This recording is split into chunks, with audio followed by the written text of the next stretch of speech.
isn't that what you had? I'm tired of popular opinion. I'm the head nigger in charge.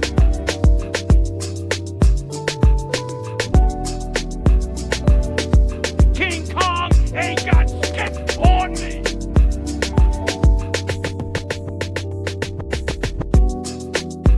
When you look at the credit, Yeah. the girlies are there. Good Times just always, it just felt too sad every time. I was like, they keep calling it Good Times, but like every episode is like, Lord, where's the money?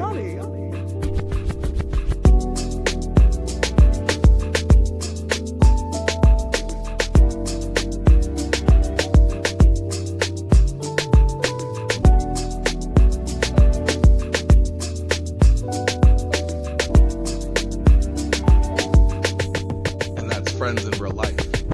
Welcome. We're back. One of these days, I'm not going to start laughing the minute that this thing starts. Why? Why does it always break out into hysterics every time we And I want to say record on this thing? I want to say it's the camera, but it's not, because I also, when we were just doing audio, I laughed as well. No, I do it on the audio too. Yeah, like it's. I think because the idea of what we're doing is so funny. Yeah. Still, it is, at least to me. Oh, It's hilarious. You're sipping something too? Okay. Well, then I don't feel so bad. But Salud. cheers. Because Salud. baby, listen. So I guess I have to remember that we still have to introduce ourselves, because yes, it's The folks know us. They know us, okay? The people who the lower are thirds following- will take care of it. Yes. Because I just feel like the people who really love us and follow us and hold us down are the people that we actually are friends with in real life. But no, for those who don't know, I'm Tristan. Yeah, I'm Chris. And this is Friends in Real Life. Cheers. And this is Cavassier, for anybody who's wondering, because that's the kind of work week I've been having. It's nice. Yeah. Well, I'm drinking Mad Dog 2020. Special. Oh, boy. Okay. No, actually, I think this is, I forgot because I put it in a decanter, but it's not. It's obviously not Mad Dog. It's like yes, monkey shoulder, or one of those like whiskey bourbon situations. Okay. But it's very nice. Okay, well, look, a lot has happened since we last recorded. For usual, I know. Somebody had a birthday. Spoiler alert, it's not me. Yes, we did it up for our good friend Tristan on her 25th birthday. Wild. For sure. The big 2-5 again and again. And again. And again. No. No. A good time. I, of course, thank you guys so much for going all the way to San Diego and being a good ass time, and just, we had perfect weather, we had good food.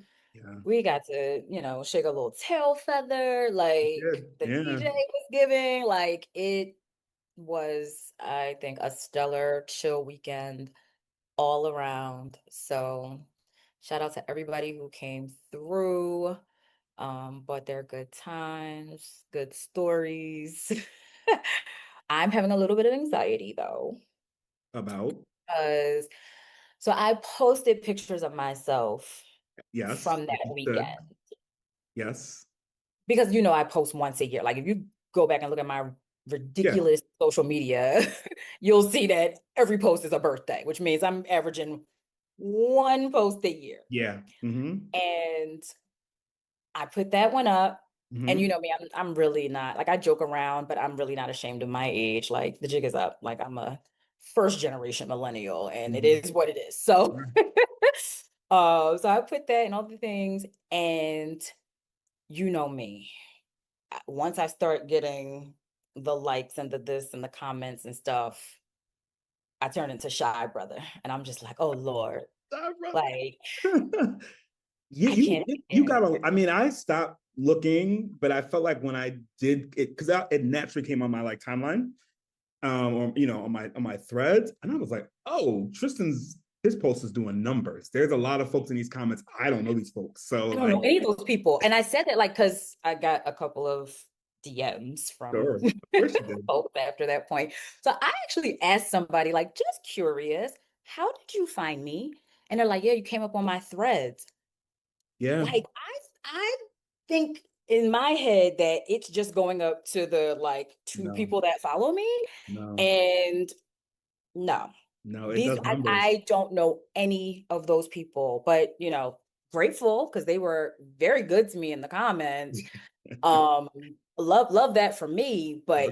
but how I feel when like that, strangers' attention is like on me. I go into like a very weird space. So I don't know how people have like thousands and thousands, or dare I say millions of followers. Like, I don't know. I mean, obviously the people who are at that Sure. level are probably so removed from that, you know Yeah. what I mean, that it doesn't really like bother them. But if you think about a person like Cardi, who is very involved in her real social media, Yeah. like Yeah.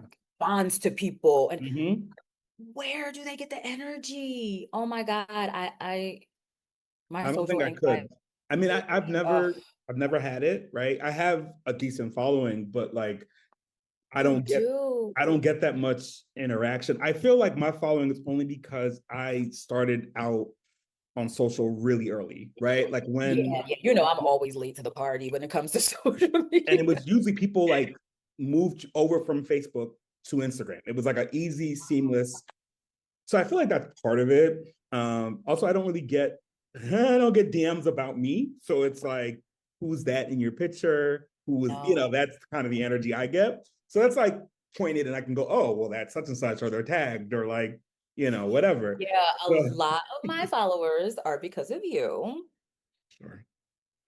Sure. Just just so we're clear, because I'm not active enough. Like, Because of me is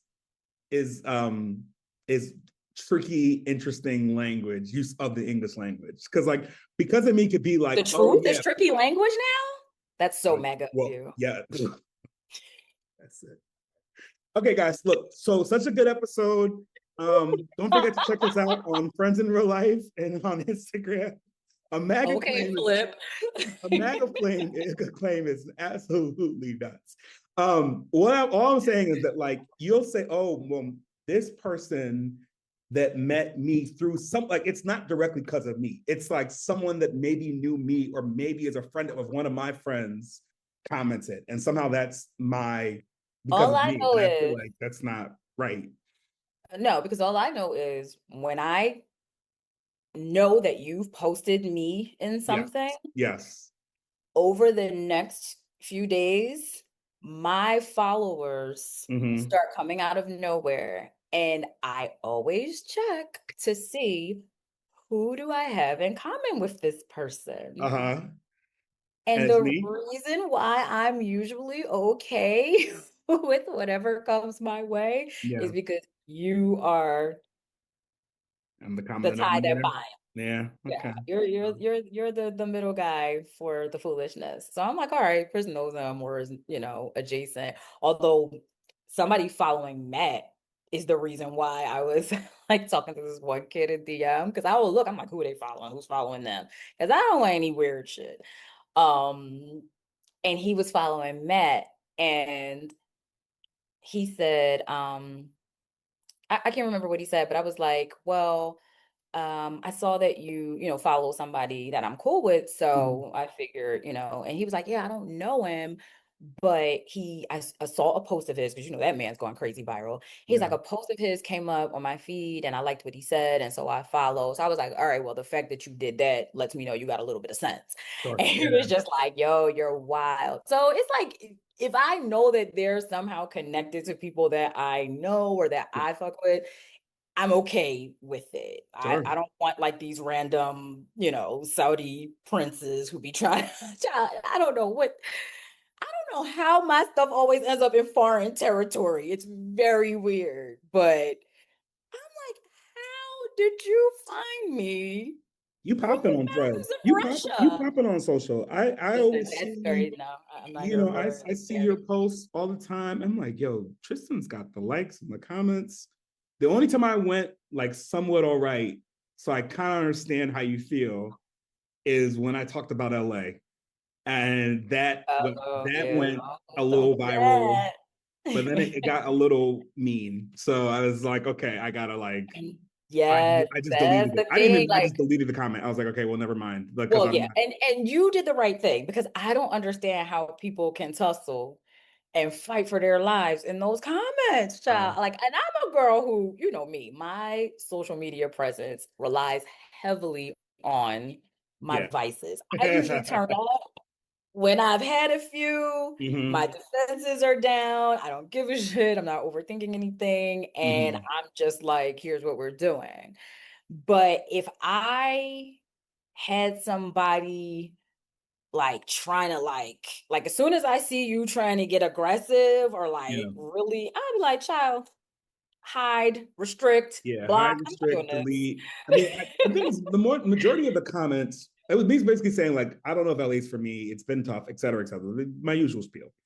And you know, people were like, "Oh, well, maybe you should go back to where you came from," or Yeah, like, you know, they're quick to tell you to go on home. all that. And then people were like, "No, he's absolutely right. That's why I left LA. LA's trash." I'm like, I didn't say it was trash. I just, you know, like, so then it was like 2 minutes. I was like, delete. Let's See, just and all that back and forth gives you notifications, and then every time right, you open the thing, it's right. exploding on you. Yes, Listen, yes. I can't. I No. can't. I'm getting better though. I told myself that I was going to be better about all of that because I Good. understand what it means for what we're doing and like Yeah. other things that I'm trying to do. And, you know, I don't really see the point of social media if you're not promoting something. Like to Mhm. me, it's an advertising space. Yeah. This whole thing of people like going on there and having therapy, I just could Right. never. But you know, I am going to put on my list of things to tackle in the next season, you Yeah. know, be more visible on social media. I love that. And you should. And you will. So Anyway, love it. Okay. Well, uh, listen. should take a quick break, or you Take got a little something else before we get into our little Now we should take a break. yeah. Because also your lighting is way more popping than mine, and I'm feeling a Ew, lighting. really? Oh, Yeah, I your had to lighting. work hard for this No, your lighting lighting is good, lately. and I feel like I need to adjust. So apologies, folks, for the love and hip hop Ray J of it all. When you see me in a different outfit, and then we come Not back that, from break, when you see the hat this way, and all of a sudden I got on a red shirt, and then that's what it's given. So we're gonna take a little break yo, here, can and when you we please? I'm just saying, no, we'll take a little break here. And when we come back, we'll talk about, we have a lot to talk about. We'll talk about what we've been watching, but also we went to an event that I feel like really ties to an important conversation about stuff on screen and art and all that stuff. So take a little break Sir. and we'll be back.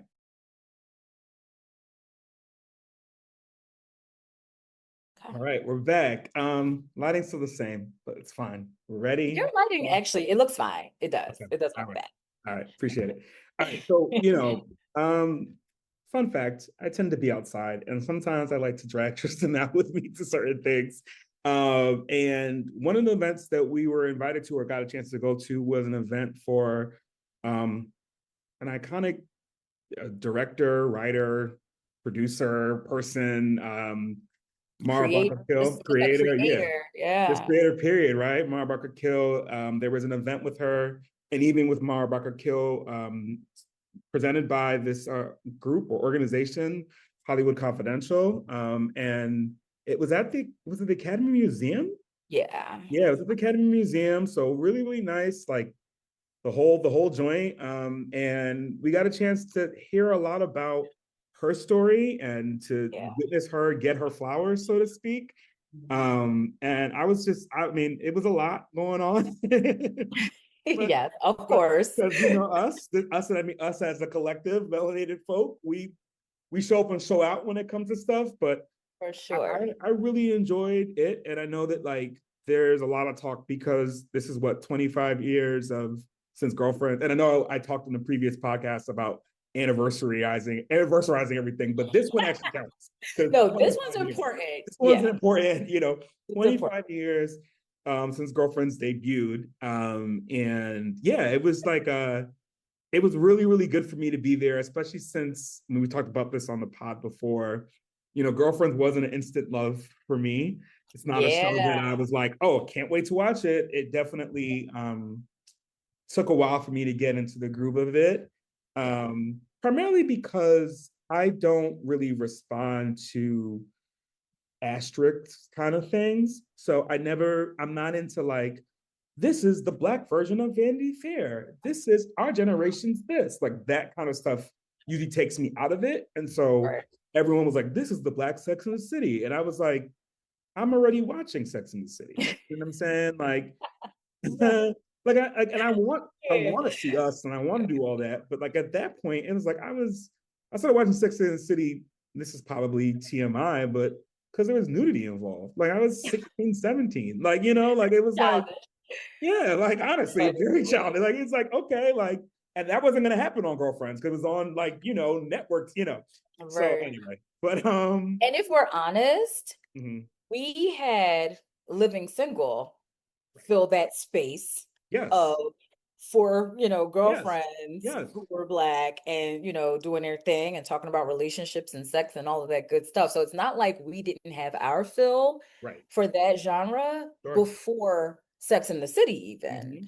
Mm-hmm. Um, so, we weren't necessarily starving, but at the time, like Sex in the City had been, such a big hit Yeah, that you had to almost expect that somebody was going to come and start doing a version of it.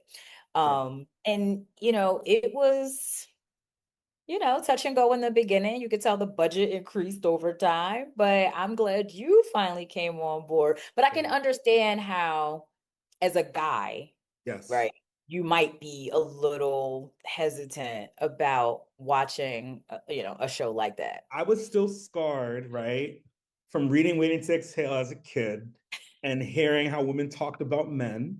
And so I was like, do I really want to sign up for this every week to hear these, you know what I'm saying? But I love how they, more so than Sex and the City, to be honest, way more so, had done a great job of balancing the conversation. For It sure. was clear there were male voices in those wedding rooms, behind those sets, to say, this is how men would react to this. This is how men think about this. I Right. think always about the episode where they're all like at a game night at Joan's house. Yeah, I And remember they're that one. talking, and that conversation. I mean, we've had that conversation. You and I and friends have Literally, had that literally just in literally, yeah. literally this past weekend. We've had Right. conversations like that where Yep. everybody, you know, the women are saying their piece and whatnot, and everyone's point of view, and then all the men kind of say the same. You know, like it was. So Right. I was like, okay, you know what I'm saying. So I feel like that one of the episodes that really turned it for me, where I was like, Yeah. okay, no, I'm really Now this. you're on board. Now I'm on board. And that was pretty late in the game because by that point, Tony's character or Jill Marie Jones' character, Tony, is Yeah, already with her were they married by then? I don't know, but they were definitely they dating were dating. Todd Yeah, because he was there. And sure. so that Yeah, had to be like a I feel good like 3-4 seasons yeah, in. I feel like So I started. I did not start at the beginning. I feel like right. I watched an episode or two, and I was like, nah. Like with all this, like, and I know this Sex and City is the same exact thing with like the talking to the camera, like breaking the fourth wall and all Mhm. that kind of stuff, and like shifting to the people talking about stuff. Like that device was being used, Yeah. and I was like, I'm not watching this, you know. And then like just like I'm not doing it. And then I think I revisited back. I was like, oh no, this is actually really good. I need to start over. But yeah, Right. yeah, yeah. Right. Um, It's just wild to me that that was 25 I know. years ago It's insane. that that show came out. It's insane. First of all, because I still watch it as if it came out a Oh, year ago. daily. I watch it. I watch that. Like that's one of my shows now that like I put on before bed. You know, like there's certain shows like that. You know, Golden Girls. At one point, it was like Yeah, Entourage. I throw that back on and start yeah, over. And it's like, let me just put it on in the background because I know every And just word. let it I know, run. you know what I Yeah. mean? Like, I'm still laughing though. Like, it's my first time hearing the jokes. Listen, and that's how you know Yeah, they carried. yeah, Like the cast yeah.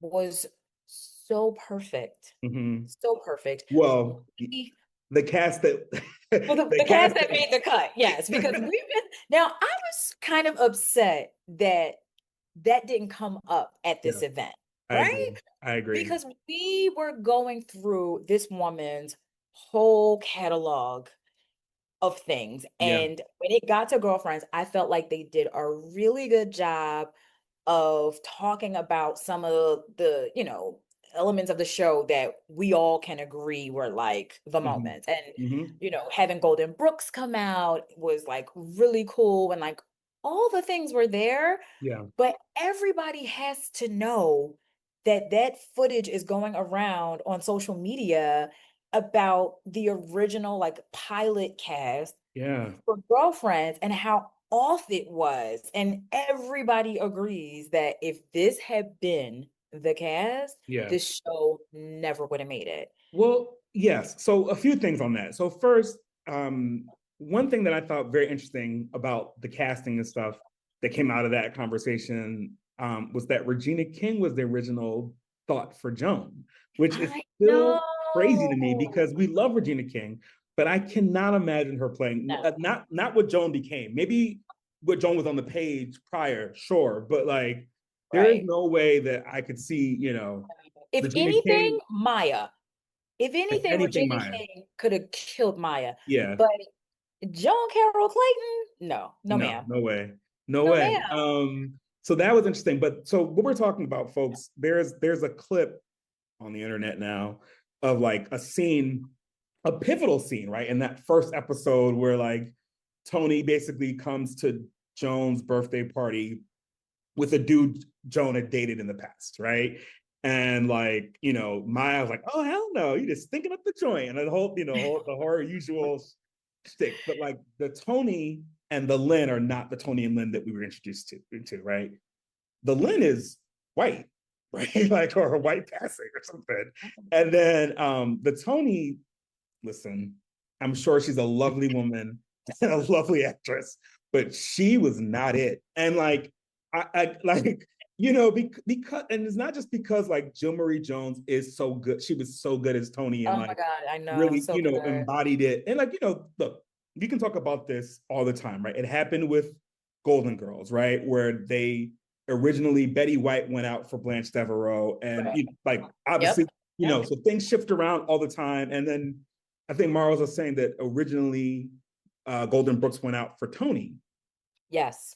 So people move around as you're playing the casting game and stuff. Right.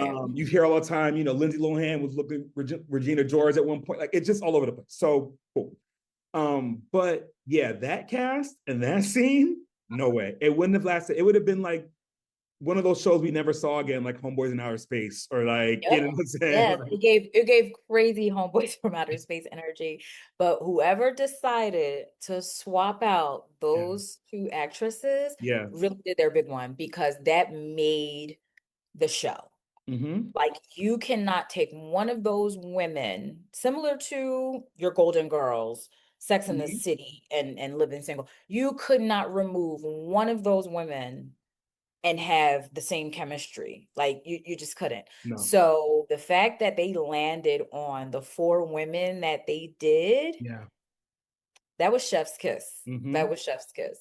So between that, whoever did their thing with casting, and then the writing, Yeah. like the writing was so good that it honestly put Girlfriends in a space where it was no longer competing with Sex in the City to Mm-hmm. me. Like Yeah. Sex in the City was great and Girlfriends was great. Correct. And at a certain point, we didn't need to keep making the comparison between the two anymore. I No. think it grew to a show where you no longer had to say it's the Black Sex in the City. Correct. No, it's It's Girlfriends. Girlfriends. Like And honestly, isn't that so much explicitly. better? Like, it's like I think that's exactly it. I think and girlfriends. Well, let me think about it. Because a lot of Sex and the City didn't age well, right? Like a lot of it, the things that were, because that was just the time and whatever.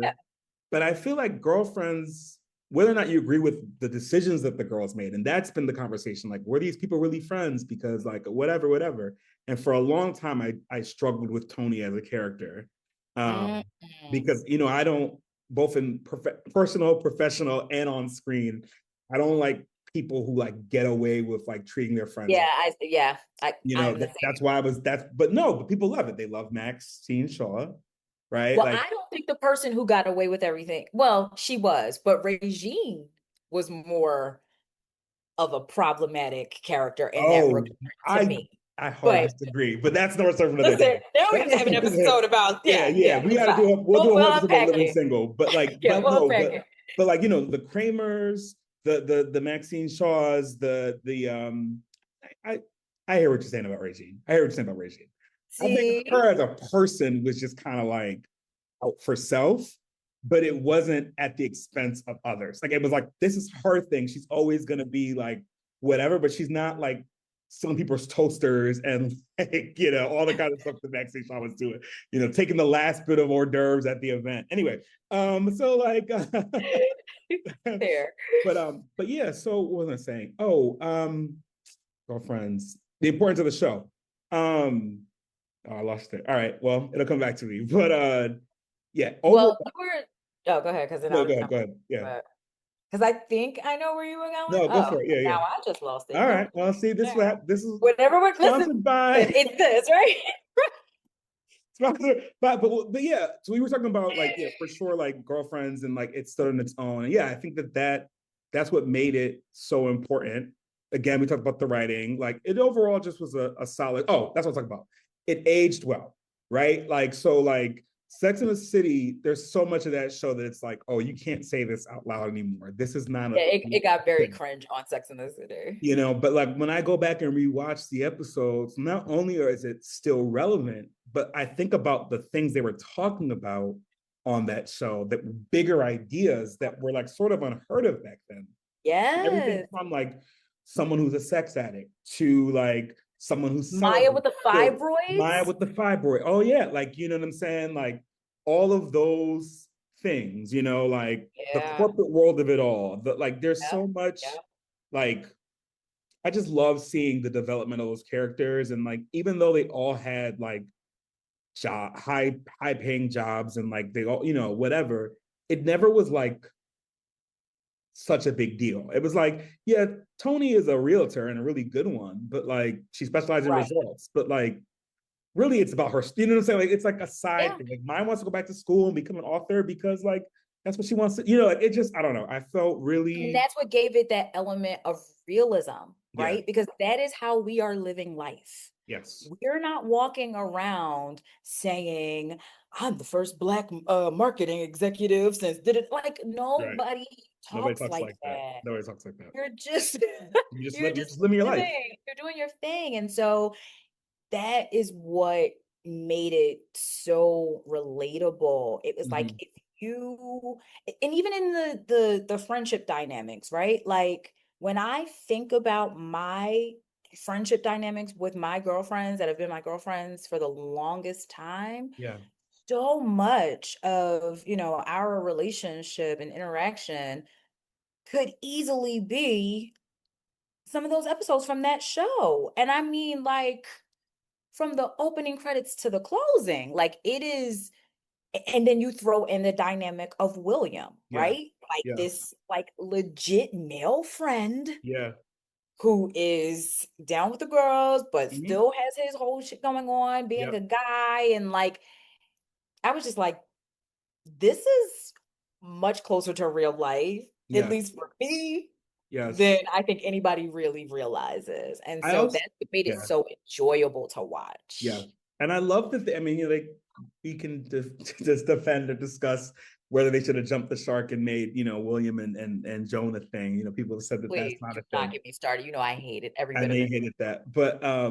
But I love that they still gave William like like, masculinity. Like he was who he was. He wasn't like, he wasn't necessarily the friend pining over Joan. Like that's towards the end. Like he was just like legit her platonic friend who was Yes, just like her friend and her partner, and like, was very much an important character. He wasn't like yep, just random, so yeah, I love seeing for that. sure. Yep. I don't think I had seen that, on any show, because all the friends always were interested in someone, with Living Single, it was Max and Kyle, even though they bickered, it was still like, obviously there was some Yeah, tension you there. saw the Yeah. underlying feeling. Yeah. And then like Overton and, Sinclair, there was something there. And then the Mel Jackson and all, I feel like I those episodes are kind of puzzling We for don't, me. no, But I can't remember if he was talk about interested that. in anybody. Anyway, we don't talk about Mel Jackson. Yikes. Listen, anytime Mel Jackson shows up, trouble is afoot. Okay, that man's a menace in everything that he's in. Check what that man's about resume. what about Delivers from Eva? He was in Deliverance from Eva. Wasn't that him in the glasses? Oh I mean, yeah. they did I pay. mean, excuse me. Do we not know the plot of Deliverance from Eva? I was like, Eva was a menace, Terrible but oh yeah, they purpose. did pay the dude to take her on a date, and Hello. then said he was Like killed. Oh my god, yeah, Mel Jackson is nuts in everything he you're shows right. up in. He You're was you're Bird's shady, menacing ex in was he Soul menacing? Food. In Soul Food? I'm only recalling her being a menace. Yeah, and she was cutting his hair and took that bracelet from he was her ex. Yeah, I know, but And he was a whole entire problem. So he was like, yeah, we called her Cola. And he's like, no, he was I hated that.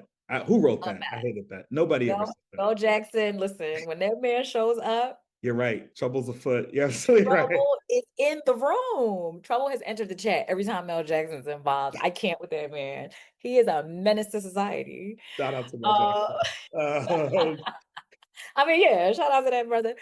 Um, but yeah, so the Mara and the girlfriends of it all, I just feel like when it came to that turn of the century, early 2000s, mhm, you know, Y2K vibes, like, and then you have to understand this is when I'm entering, like true womanhood, mhm. right? So Yeah, like college life, I was yeah. You're driving, I was, driving. living. And so I'm getting to like literally experience certain situations that are happening on these Yeah, shows. yeah. Like it was just wild. The nights out, the relationship stuff, the friendship stuff. Like Mhm. there's so many little moments Yeah. where I'm just like, oh my God, if this doesn't remind me of the night when X, Y, and Z happened. Yes. And so it was really nice. And that I got that from Sex and the City as well. I know Sure. people Yeah. always like to say like Sex and the City was so unrealistic. And I'm like, for who? Because baby, let me tell you. Right. These folks didn't go to cafeteria. These folks didn't understand what that Listen, we life were was like. there, honey. We We were get there, okay? Like it. we walked those same streets of NYC. So 1000%. 1000%. Yeah. I'm just like when life is a movie, like when life is a TV show, Yeah. you see it show up in Hmm. a lot of, where those shows land. Right. And so to see it melanated the Yeah. way that Mara gave it to us, I was like, oh man, she really won with this. And then you know what's so funny to me? And I think I told you this before, we may have talked about it in a past episode. It's like when you actually live in LA, because the show is, based in LA, and Yes. then you live here and Yes. you see the show, like you're Yes. literally in the show. Yes. Like Joan lived a few blocks from here Right. on that show. And Right. so I'm just like, wait a minute, Yes. that's Wiltern Place, that Yes. same Yes. street sign that they Uh-huh. show in Uh-huh. every Uh-huh. episode. I'm like, Yeah. okay, so literally I can walk here. Like it's crazy. So it just is so cute to be able to appreciate it in that way. And Hmm. then you think back like, damn, that was 25 years ago. And this show still goes so hard. It Like goes it's so hard. It's still so good. And so wait, so I don't know if we talked about this, but I saw an article with her where they were asking her about, would she ever do a movie? Because Girlfriend's movie? a girlfriend's movie, yeah. Oh, Because one thing she did mention that I didn't think about until I heard her talk was, most of her shows, with the exception of Forever Cooked Still Going, but most of her shows ended abruptly. They didn't end the way that she right, didn't get a chance to right. finish them and finish the stories with the characters the way she wanted to. So they asked her, like, would you be open to a girlfriend's movie? And she said, absolutely. But it has to be the right, like she's like, you got to give me the dollars. You got to make sure that I Yo, can for tell the sure. story. Like it can't be a straight to No, we're DVD, not doing not the DVD, Tubi version. straight We're to not doing straight Tubi, to not, any of it that. needs to be like, and I'm like, I mean, she didn't say this, but I'm sure that's what she meant, but like, and it has to be those four girls. Oh, for sure. It No, it can't has to be the be original cast. like We're a not, yeah. reboot or like them a younger people paying, because we saw that too. There was like people recast the girlfriends if it was today, and they have like whoever in it. Not interested. I'm not interested. I'm not interested. It I needs to want be to those see, four girls. yeah, I want to see where those characters went in the same way that we were given a chance to see where Sex and the City went when they did the first movie. Right. The rest of them, The only one we did. acknowledge. The only one we acknowledge is Sex and the City, the Yeah. original. And if they gave us one of those for One. Girlfriends, we don't need a sequel, we don't need a Yeah. third, we don't need any of the things. Don't belabor it. Just give us one good movie where we get to see Joan finally be somebody's wife and You think she'd be married? whatever. Yeah, because that was really kind of how the show ended, was with her being engaged Well, yeah, to, Dude was gonna come back. oh Richard T. boy, Jones. Richard T. Jones is gonna come back. Tristan What's the name Jones. of the Yeah. show? I keep saying Michael, but that is not it. But Yeah. but I don't know why. I don't think anyone's named Michael on that. But Yeah. but like him and like like did she get married to him? Like whatever happened to Tony? Because last we saw Right. she went to New York, right? Right. I Like, need Tony to still be, we don't need do what Tony they to, did with Samantha with this, no, it's and got to just be like all that. four of them. And Yeah. honestly, it's got to be William. It's got to. I wouldn't be mad at Monica. I It's need got to William be. and Monica present. Yeah, we need Yeah. Jabari. We need like We need Jabari as a grown ass man. a Like grown we man. need all Yep. the things. Yeah. Yep. Yeah. If they could pull that off, get a good budget for that, They deserve it. I would be set for Yeah. sure. Mm-hmm. For sure. So one of the things that Mara talked about Mm-hmm. just in relationship to her overall career Mm-hmm. was, how important it was for her to get to tell these kinds of stories. Because like me, she just wants to be a storyteller, but majored in journalism. And so Mm-hmm. one of the ways, this is a little inside scoop, one of the ways that writers get away with like majoring in writing without having to take like the English lit, Yeah. track and all of the stuff that is going to force you to read the classics and, dig ride the authors of the past that I never think are all that great. And so like the accelerated way to like hone your writing skills and like still be in the mix Yeah. is to pivot into the journalism space, because that is exactly what I did.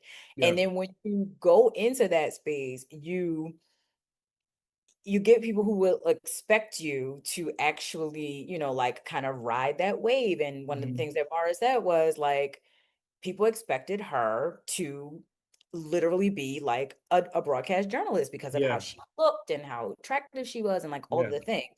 And I'm just like, I feel seen, because she was like, absolutely not. And that's how I feel too. Like, I don't need to be, as we all know, on this side of the camera ever. Like, I want to see my stories and, my creativity and things come to life through, other people's talent, stuff like that. So I just loved how she was able to kind of like drop that gem for me, because it's so on the track of, like where my career, started and is headed. And just to see how far she's come and all the great work that she's done, I'm just like, oh yes, girl, I needed that so much. I needed to see and hear that. Yeah. to know that I'm Yeah. not crazy for, going the way that I'm going. And it is possible for me to, see my stuff come to life, even though I didn't take, the road that is expected based Mhm. on, what I majored in and how I kind of started in this whole thing. So Mhm. she could have never kept a lid on that kind of creativity for journalism. Like No, that's, like it's way no. too technical, it's way too structured. It Yeah. doesn't feed you in the same way. Yeah. But what it gives you is a certain skill set, right? Yeah. You Yeah. learn the technicalities, Sure. you take Mhm. a bunch of stuff within the journalism track that Sure. prepares you for all of that other stuff in a way that you don't expect until you actually start, taking the courses and doing the things that you need to do to get your degree. Mm. So just, her being from the Ivy League Yeah. and like having that formal journalism background and then still being able to give us stories that portray women of color in such a nuanced, Mhm. layered, Yeah. non-stereotypical, like it gives me everything I need. It No, gives me everything that I need. I agree. I mean, I still feel like both you and her are great to be in front of the camera, and I love that is a thing that can Please. happen. But no, but I think one thing I really appreciate about her writing, and I didn't go to school for journalism, but I write for a living, and I also have a freelance write and have my journalistic hat I put on. But what I really appreciate about her when I think about the characters that she's written over the years, the projects that she's worked on, is the stories that she can tell that are so varied and like not just this one person. It's like a lot of times, especially with us, it's like it can be one dimension, right? It's like this person, and like they're trying to write for this space, but they're not. It's not really. You're not really hitting it the way, But like Right. she can write Maya and Joan, and like they're completely different, but like it Right. works. Or she can take an adaptation from a Judy Blume book and make it this Hello. story Yes. that's so people. I mean, like the fact that folks is three times the age of these folks in that storyline, and we're like Hello. pulling It's for the love, very and YA. Like, it's extremely wide, and and everybody's on board. everyone's on board and was like gonna die if it didn't get a second season. Like it was like there's so much. So I really appreciate about her, and that she's been able to do what people did for her, which is bring people on with her, right? Like, you think about, she talked about, being on the set of Sinbad and like Sinbad show, and then like Yeah. rising through those ranks and like really having ideas and writing. And then like when, there's a lot of special guests at this event, folks. Prentice Penny, who was from Insecure and all that stuff like that, and is doing his own thing, like bringing him on and like giving him, like Yep. I just think she's dope. Mara, if you're listening, if you're watching this, we would love to have you on. Like, Yes, girl. Please. Please like come bless we'd us. love to have you on. Like whatever you need, like we got it. Like, but yeah, so I think, yeah, I look forward to what she does next. I hope she gets all the things and all the budgets, because she really is Yeah. telling stories that we deserve to see and she deserves to tell. So like, I was very pleased to Hard be agree. in Yeah. that Hard. building with her.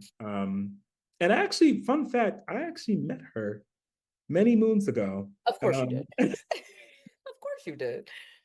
yeah, so back in the day, and I was gonna save this to the end of the show, but so this, by the time this airs next Tuesday, is a dear friend of mine who passed away, one of my best friends at the time, well, best friend still, I think, but passed away. Her name was Jazz Waters, aka Jazz Fly. And she worked in film and TV and wrote and all that kind of stuff. And that was one of the things we bonded over, much like this friend here. And she, at the time, I was like trying to get into like costume design. I was doing a little bit of it. I've worn many hats in my life. And she knew one of the producers for this movie called Jumping the Broom that Mara's husband was directing. And so I got it. They were filming it in New York, or parts of it in New York, and I got to be on set with them for a little bit, as they were filming a scene with El DeBarge. Spoiler alert. And he was playing the piano while Paula Patton gets engaged or gets proposed to.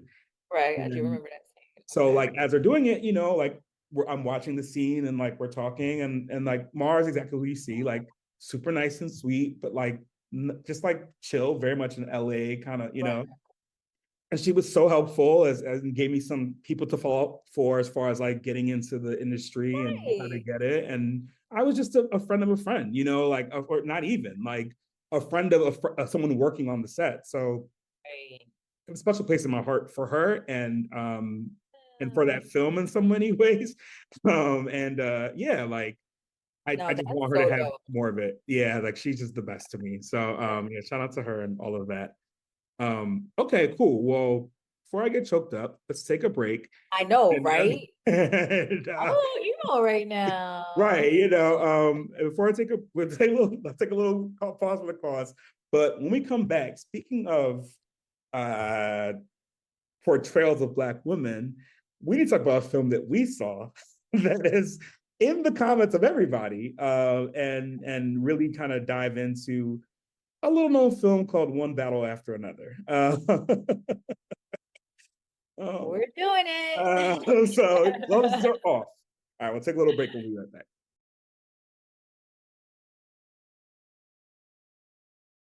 All right, we are back. Drinks are refilled, so anything goes at this point. But okay, so I want to make sure Period. I'm saying this right again because I feel like although it's not a tongue twister, it feels like one. One battle after another. I don't know why that movie title is so hard to hold on to, but it I really is. I don't know if is it grammatically correct? I don't know. Yeah, it's just a lot of name It's a lot of for name. some reason. A Yeah. lot of name. Okay, so one battle after another is Although, as somebody who knows word for word, bar for bar, don't be a menace while drinking your juice in the hood. to South Central. Don't be a menace to Don't South be a menace to South Central Central while with drinking your your juice in juice the in the hood. hood. Yeah. Never mind that. But one battle after another is a Yeah. brain teaser and a tongue twister, apparently. Well, this is it. And apparently those portrayals no one was bothered by. But all right, let's get to it. So one battle after another, directed by Paul Thomas Anderson, stars Tiana Taylor, Regina Hall, Leonardo DiCaprio, who's a newcomer to film, Benicio del Toro. Did you just say that? Well, the only reason I said that is because I'm like, wait, what? Is he talking about Chase Infinity? What are you talking about? right, yeah, I didn't get there yet. But no, the reason why I said that is because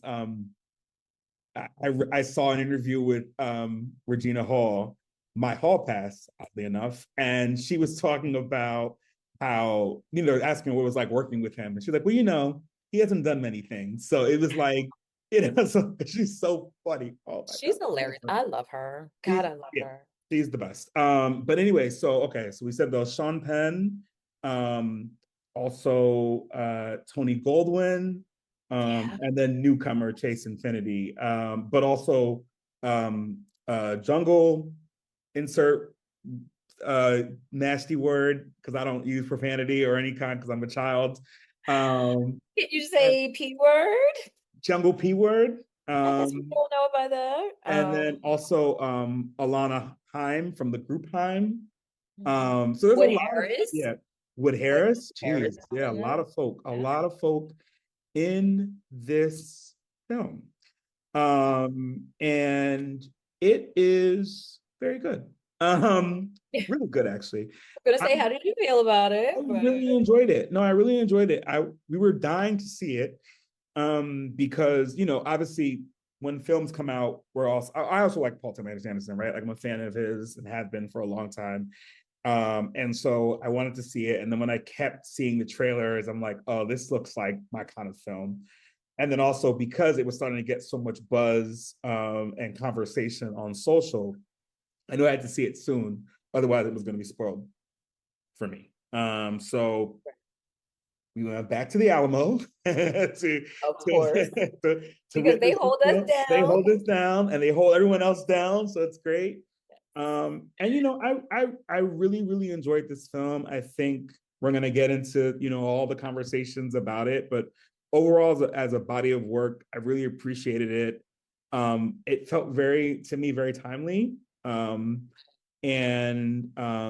know, I liked it for so many different reasons. First of all, the acting across was just Yeah, spectacular. it was good. It was You good. know, everybody and acting is great. The way that it's directed, the way that they shot certain scenes, particularly like Regina Hall, and the way that they frame her face. A lot of her acting is It's nonverbal. up close, right? It's And up it's just close. It's just expressions and it's, expression. yeah, And I think for her, you know, we're used to seeing her just be more comical and like just kind of like, you know, all this other face and all that, you know, all the scary yeah. movie at all. And like even the stuff that she's done that's been more serious, you know, it's still new for us as an audience. So I really enjoyed just stuff like that. The role that unlike highest to lowest, harkening back from our last episode, the way that the soundtrack played a part of the film, you know, Yeah. that was just, those records were so intentional. And they weren't heavy-handed in a way that like maybe like songs could be like watching like Love Is Blind, where like I can't believe he left me, and then it's like he left you, and like that's the name of the song. Like it's just like the way that they played with genre and stuff of today and stuff of yesteryear. It's just to me, it's a beautiful film. A beautiful film that's timely, that like, you know, has its flaws, of course, which we'll talk about, and has things that I, you know, question or wasn't sure about. And you know, we, as per usual, so for folks, guys, so we watch the film and then we debrief at a restaurant over a glass of wine or some food, and like kind of talk through it. And shout out to our homie Rob, another friend of the show, friend in real life, Yes. who has He whose holds work us is an down actor. at And he holds Joey. us down at Joey, Yeah, but he's in also like the he biz. offers his opinion on things, and we kind of talk about it, you know. So yeah, so like I'm still kind of processing some of the film that way, and I want to see it again, to see what I missed, or if I'm right about the things that I thought. But yeah, that was my thought. Overall, I thought it was really good. I'm hearing a lot of, just before I move over to you, I'm hearing a lot of Oscar buzz. I know that they've put Chase Infinity up for consideration, Yeah. which I'm happy about. Sean Penn, I'm for sure. I mean, I feel like it's a no-brainer. He's just, I mean, from the way, spoiler, if you Oh haven't no, I'm seen about to give the whole synopsis, so go ahead.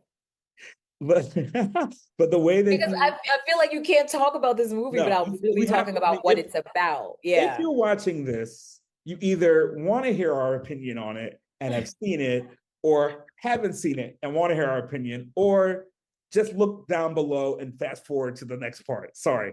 But like the way that Sean Penn embodies this character of Lockjaw, like, and the walk and just all of the things that he does. I mean, it's just so good. So he's been considered, and I've also heard that Regina Hall is in early murmurings. Really? Yeah, of Okay. supporting. So I'm aligned with all of that.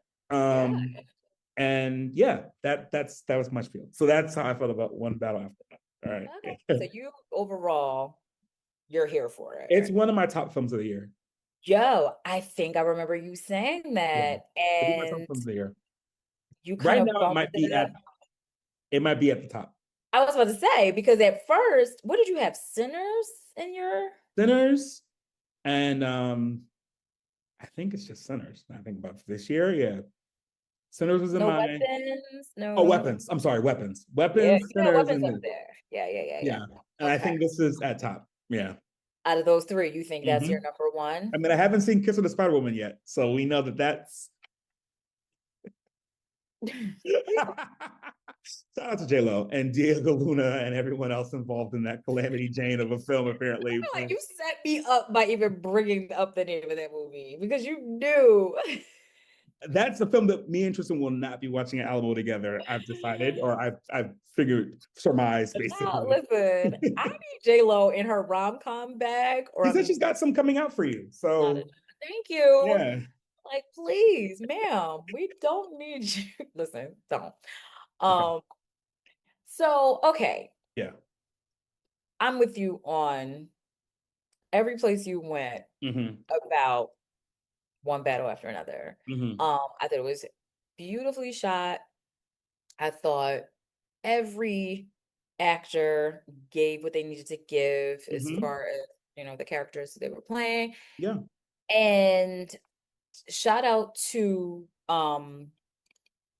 the music. I Yeah. feel like, yes, totally gave it what, and especially when you're comparing it to Highest to Lowest, where the Mhm. music was just so wrong Yeah. that it shouldn't even like Because they use have been a jazz in this thing. Like film, what but it works. they do, but in an appropriate manner. And so I didn't have any problem with any of the technical stuff. I didn't Okay. have a problem with the movie overall. Yeah.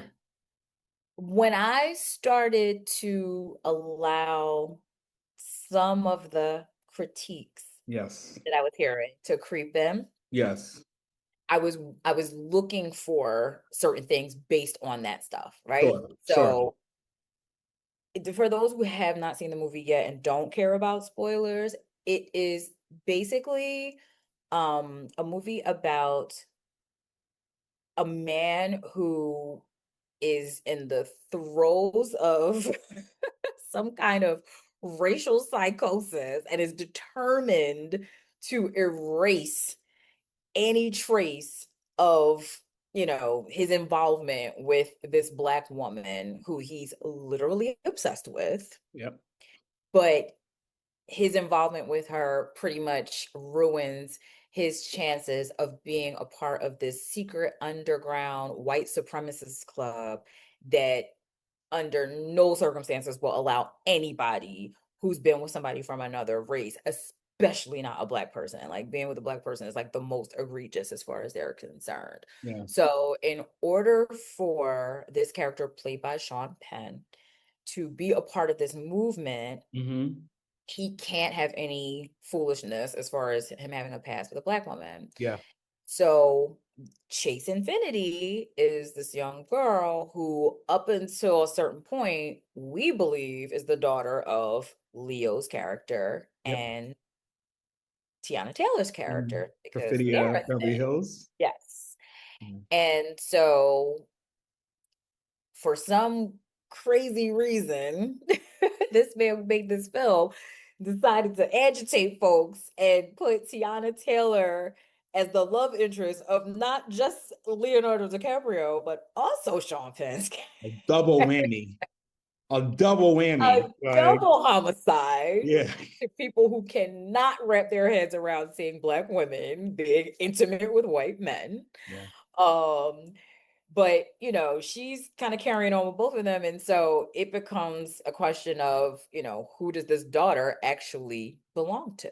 Yes. And they go through this whole thing of including what's happening as far as um Hispanic people being detained by ICE, and there's a lot of political stuff that's going on around this because Leonardo DiCaprio's character, Tatiana, was I really about to call her Tatiana Ali? I was Lord, like, she was in it? Oh, shoot. I'll put this cognac all the way down.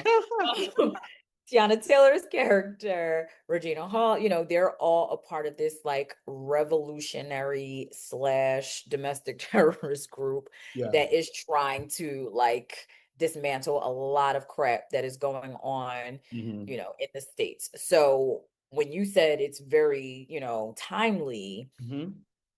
like from the detainment stuff Yeah. to the white supremacy stuff Mm-hmm. to this kind of like secret obsession with Black women that a lot of those types of men actually have. It's like Yeah. all of that is a part of it. Yep. And so one of the critiques that have come up about the film and one of the things that really upset people was this portrayal of Black women in the movie. Mm-hmm. And their, I guess, accessibility or white man's accessibility to them and their bodies and the whole bit. Mm-hmm. And I see why people would go, like, I don't see why people would go there, but I know that people would go there. You know, like, it's just one of those things that is still so taboo when it comes to how Black women are portrayed in movies in relationship with white men. It just Sure. does not sit well with a lot of people. Like, we saw Halle Berry go through it with Monsters Ball. Black men have never forgiven that lady for Monsters Ball. Yeah, no, not at all. I mean, as a Black man, I don't fall into that. But yes, I was in those barbershop conversations where they were like, she had sex with a white man, and that's why she got the Oscar. And I was like, okay. So I mean, I think like, and when really she got the Oscar for the scene before that when her son dies. But look, people don't know that because they don't know, they never watch an Oscar They until only saw what they they saw. saw what they saw. So I think it's actually twofold. So I feel like the conversation that, so yes, that's definitely a part of it. The whole Black woman with white men, and particularly I feel like the kind of Black women in this movie, they're with white men, right? It's not tilted wig, Yeah, whatever, it's not her wigs off life. undesirable, No, it's it's, not it's it's not not her wigs mammy off with life. white man. It's not, you know what I'm saying? Like, I don't want to say a name of an actress because I feel like that'd be shady, but it's not someone that people don't necessarily look at like that with this Right. character. So that's one part of it, right? And a lot of like Black men felt a way about that, right?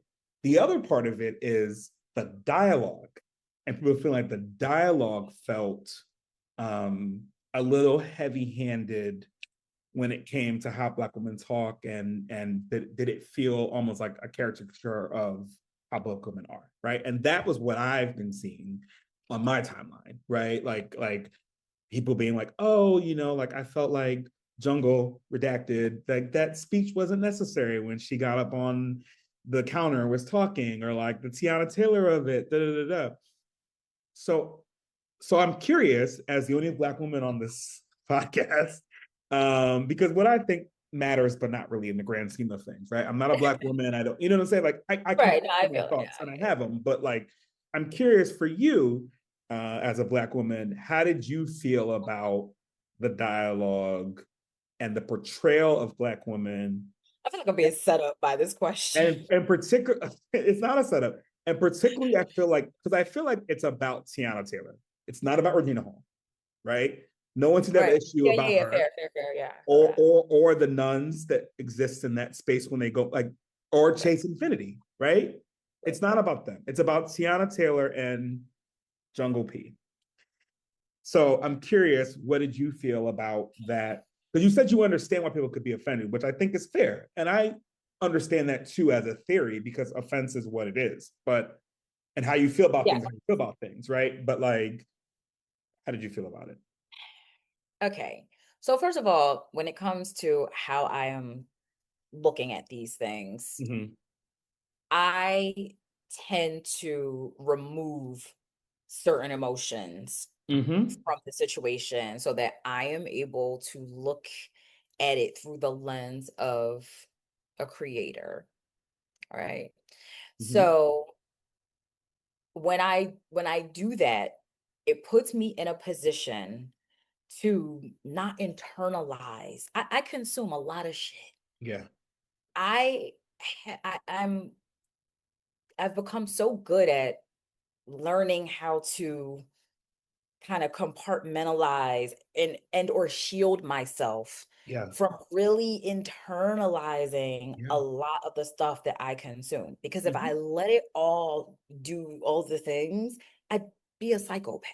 You know what Mm-hmm. I mean? So Mm-hmm. I am not one who looks at the portrayal of something on a screen and feels this deep connection to it just because it's a Black woman. You know what Sure. I mean? Like, it's a Sure. character for Yeah. me. It's Yeah. a character. Yeah. I'm not that woman. That woman does not represent me or what Mm-hmm. I do or how I live my life or Sure. any of the experiences that I have had. That is somebody else's idea of what this person is supposed to be. Mm-hmm. I can kind of detach myself from that. Yeah. So in that regard, I am not always as offended as everybody else Sure. by certain Sure. shit. Like, I'm just Sure. not. Sure. Yeah. Although I do see how people who need to see themselves in everything that they consume, I see how they get there Sure. because they're looking for something to hold on to through somebody else's artwork. I'm not. Mm-hmm. I'm not. That's their story to tell. Sure. And so I think what people have a problem with is who's telling the story. That was gonna be, yeah. That was gonna be my follow-up. You see what I'm That was gonna saying? be my follow-up. The fact that a white man Mhm. is responsible for those characters Sure. speaking the way that they do, Yeah. or if Mara Brock Akil created those characters and they were using the same exact script, I That's- swear to you, nobody would care. This is what that was gonna be my thought on it, because I think it's because it's of who's doing it, right? It's a few things. One, I think Tiana is a wild card because there's been conversation of whether or not she can act. Is she a good actress? Is she, and here's a fun statement that we'll use over the years on this podcast, playing yourself. Like, she's not acting, Yeah. she's playing herself. Well, we don't know Tiana Taylor. So like we know what we know what we see of her. And yes, but every actor, I mean, Denzel sometimes plays himself, but Denzel is Denzel, right? Denzel, Or a yeah. great actor, Denzel it's is Denzeling in everything that he's in, but he still makes you he believe the still makes you character that believe. he's So playing. I think sometimes when you go from music, artist, personality to acting, it's hard for people to see you as an actor or an actor. Not to say that everyone who makes a transition is a good actor or actress, but like that, I think is part of it. So I think the Tiana of it all is throwing people. And I think also to that point, doing research about this film, they purposely wanted Tiana because they wanted that authentic voice and they wanted someone who could improvise. So I'm almost willing to bet that a lot of those lines Paul Thomas Anderson didn't write. They were I lines agree. from Yeah. like the whole God, this I need to grow up. The fact that I can't say the lines from this film because they have curse words in them is hard. But Sure, please. You're an adult. It's fine. No, my siblings watch this, and maybe my parent, Your grown siblings who are older than you? I Sir, know. But like when she does like witness protection and she, when she becomes a rat and she does witness protection and Sean Penn's character, Dog Jaw, goes looking for her at the house that she's supposed to be in. And there's a note on the door and it says, "My blank does not pop for you." I don't think Paul Thomas Anderson wrote that. I just don't. Like, you know what I'm saying? So I feel like, and even thinking about, so like one thing as a film nerd that I love to do is look at scripts, at even films that have come and gone, and see where characters switched it up or changed it or added the whole thing. And I always think about, I mean, we can argue about whether or not this was a good acting situation, but the scene in Poetic Justice when they're like going back and forth, Justice and Lucky, aka Tupac and Janet, and they're like, you walk home, and it was like they'll do those cottage cheese styles. I was like, no, don't do from the hood is saying that, but like he changed it, so it's like that's badass thighs, which is way more right, which line with you know what I'm saying. So to me, I feel like I'm not mad because I feel like it felt like it was, for me, it felt like it was coming from an authentic place. It wasn't like, I don't want to shade anybody, but it wasn't someone you didn't believe in this role trying to talk this way. You know what I'm saying? Right. So exactly. To me, it felt like it would come from someone like Perfidia Beverly Hills, who like is doing the most the entire time. You know what I'm saying? And like, I don't know. So like I think, I thought about that because I thought about characters. We were talking about earlier about Mara Brock Akil. Maya is a lot. Maya is heavy-handed. Maya is these things. But because it came from inside the room, it's like, if it was Kelsey Grammer who had written it, not produced it, would people... Exactly. And so that is why I always expect, right, when white directors take a risk on a Black story or a story that is heavy on Black characters, they have to start expecting that they are going to be met with this kind of criticism. Yeah. It will to me, just based on the climate and like where we are in society, it's always going to read as a fetish situation when it's coming from them. So do I necessarily, agree with it or also feel that way? Yeah. Again, I'm the least offended Black girl on the planet, Right. Yeah. apparently. But, I can see both sides of the coin is basically what I'm trying to say. So, but that aspect of it did not bother me. Like I said, if they would have cast Tiana Taylor and made her sound like, freaking Regina George and me, Right. Yeah. Yeah. Yeah. Like if it felt, I would have been like, what is this? Like, no, this is crazy. and I feel But like if someone brought this up too, like, because I don't, me, I don't love / listen / like think pieces, floating heads, and 20-minute talking to the screen. This is so ironic, me doing a podcast, right? But nonetheless, I got things to say, and I'm not a floating head. I'm in a square. But someone was saying in one of those very like, I'm upset about this, but also I used to work in the industry, although she never specifies what she did in the industry, but cool, let's go for it. She was like, part of the thing was like, this character is fetishized. That is part of the film. yes, that's really So, where I was about to go. I'm like, it's not random right, she's not a that kindergarten teacher, and then it's like, yes, yes. I think people are maybe missing that is literally the point of this movie. right, Is like, and again, if that is the case, who it's coming from, it's the messenger yeah, that is still creating the problem. yeah, Because this man is married to a Black woman in real life. yes. So people were like, So oh, she should know better, and and exactly.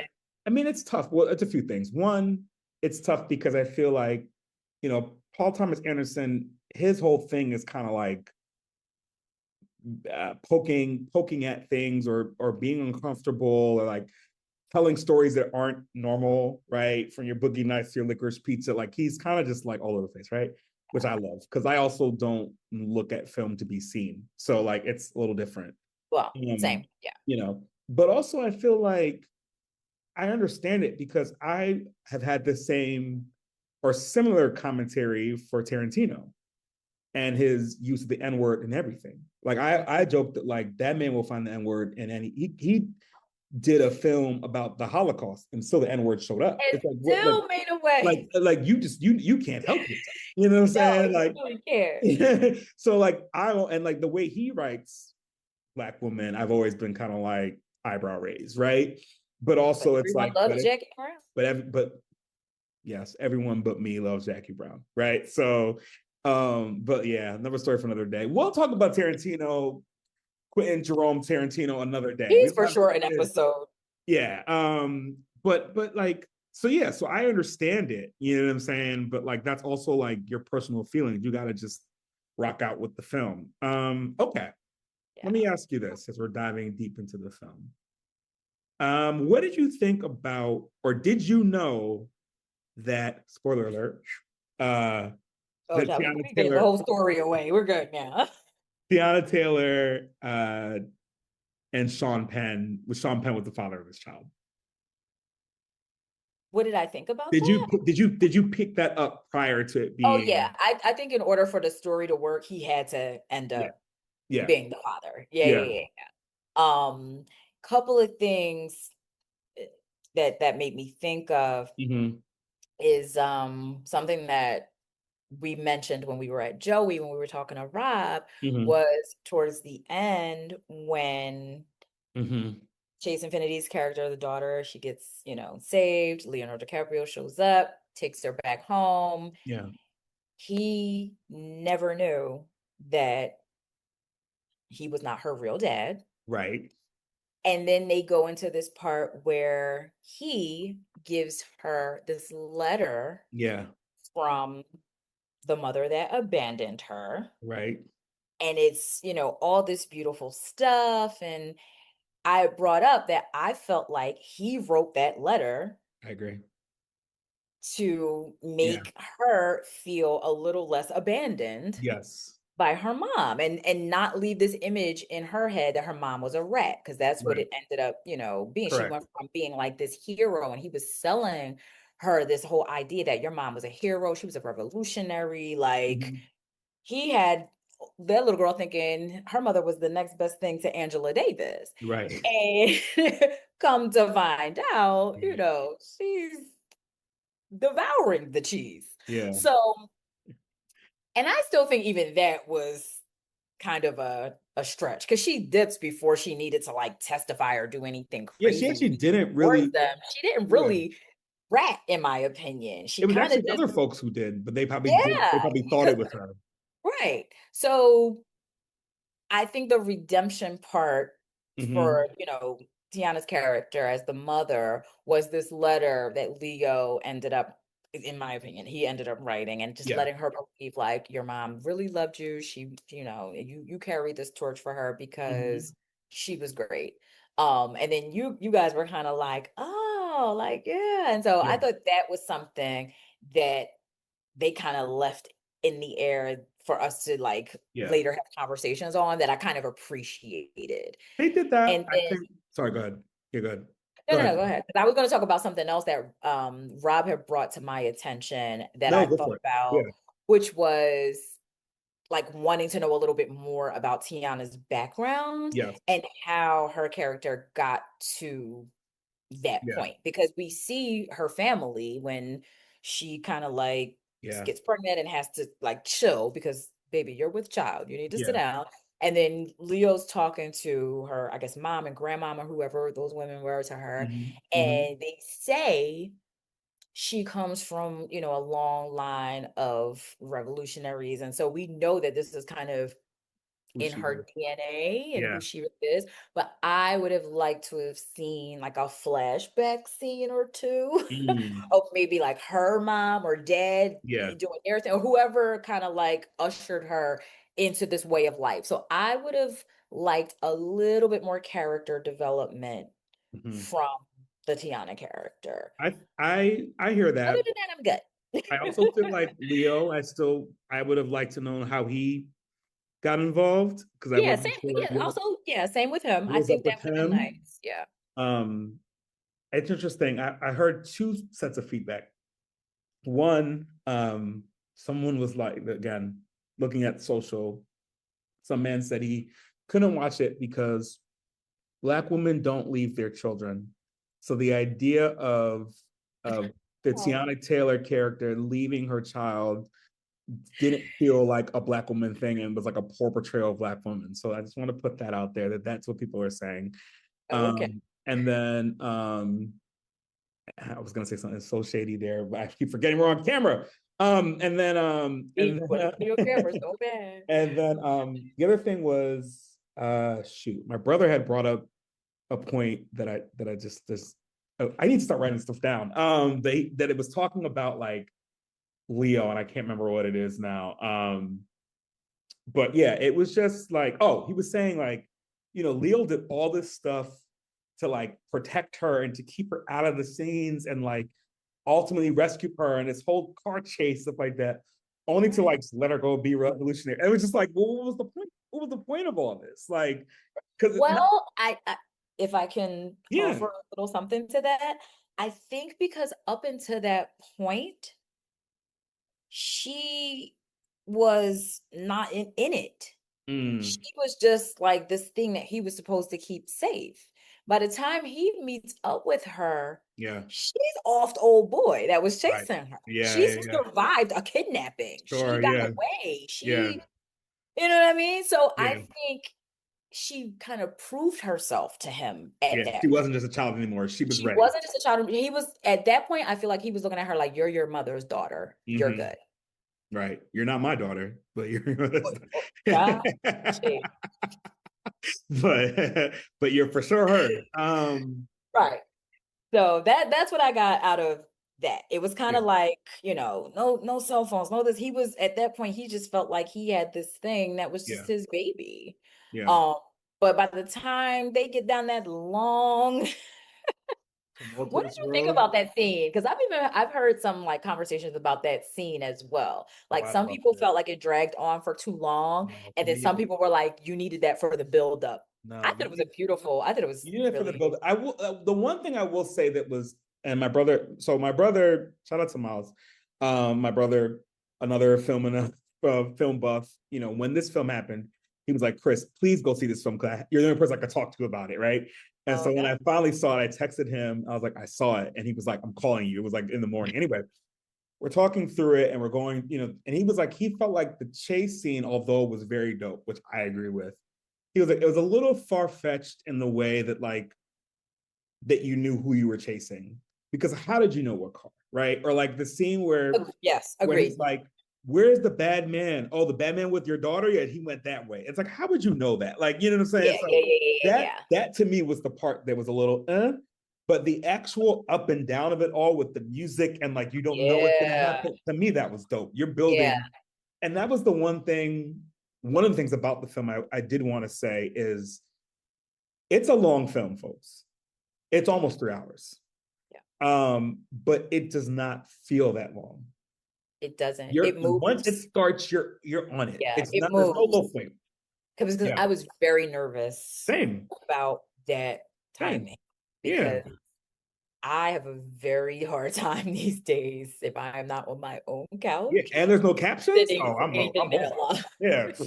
Like there's no captions on the screen. I So can't check my phone. I can't use the bathroom. I'm stuck. Yeah. yeah, I was nervous about that, but I was like, yo, surprisingly, I did Mhm. not feel that whole 245. Like I Mhm. really felt like this, you know, was because when Scorsese does a movie, You feel epic it. ass three, You yo, I know. feel every last one of You those feel every hours. scene, every minute, I every scene That's why I change, don't see every his yeah. movies in film. I have to watch his movies at home because I have to take a break. I always watch a Scorsese When's the movie. last thing I've seen a Scorsese in the theater? The Irish, what is it? The Irishman? Irishman. I didn't Yeah, see that. I definitely had to do that in part one and part two. No, I think I don't think I saw that in theater. I think the last thing I might have seen was like I'm about to say Please, Goodfellas, but that's crazy. sir, please Wolf of go Wall on. Street. Oh, again, I watched that at home. I oddly enough, I saw that at a screening with Leonardo DiCaprio. Oh, sorry. Oh, my New York life was so Of good. course But you yeah, did. I saw that because I remember he talked about this is such a tangent, but he talked about as crazy as that film was, um, they had to leave a lot out because it was too crazy for film. Jesus, what was it? A porno? What is happening? Basically, I mean, it was really that kind of element, but like, yeah, that's the last thing I saw in theaters of his. I didn't see Irishman and Kills a Flower Moon. I cannot do a Yeah, Martin Scorsese.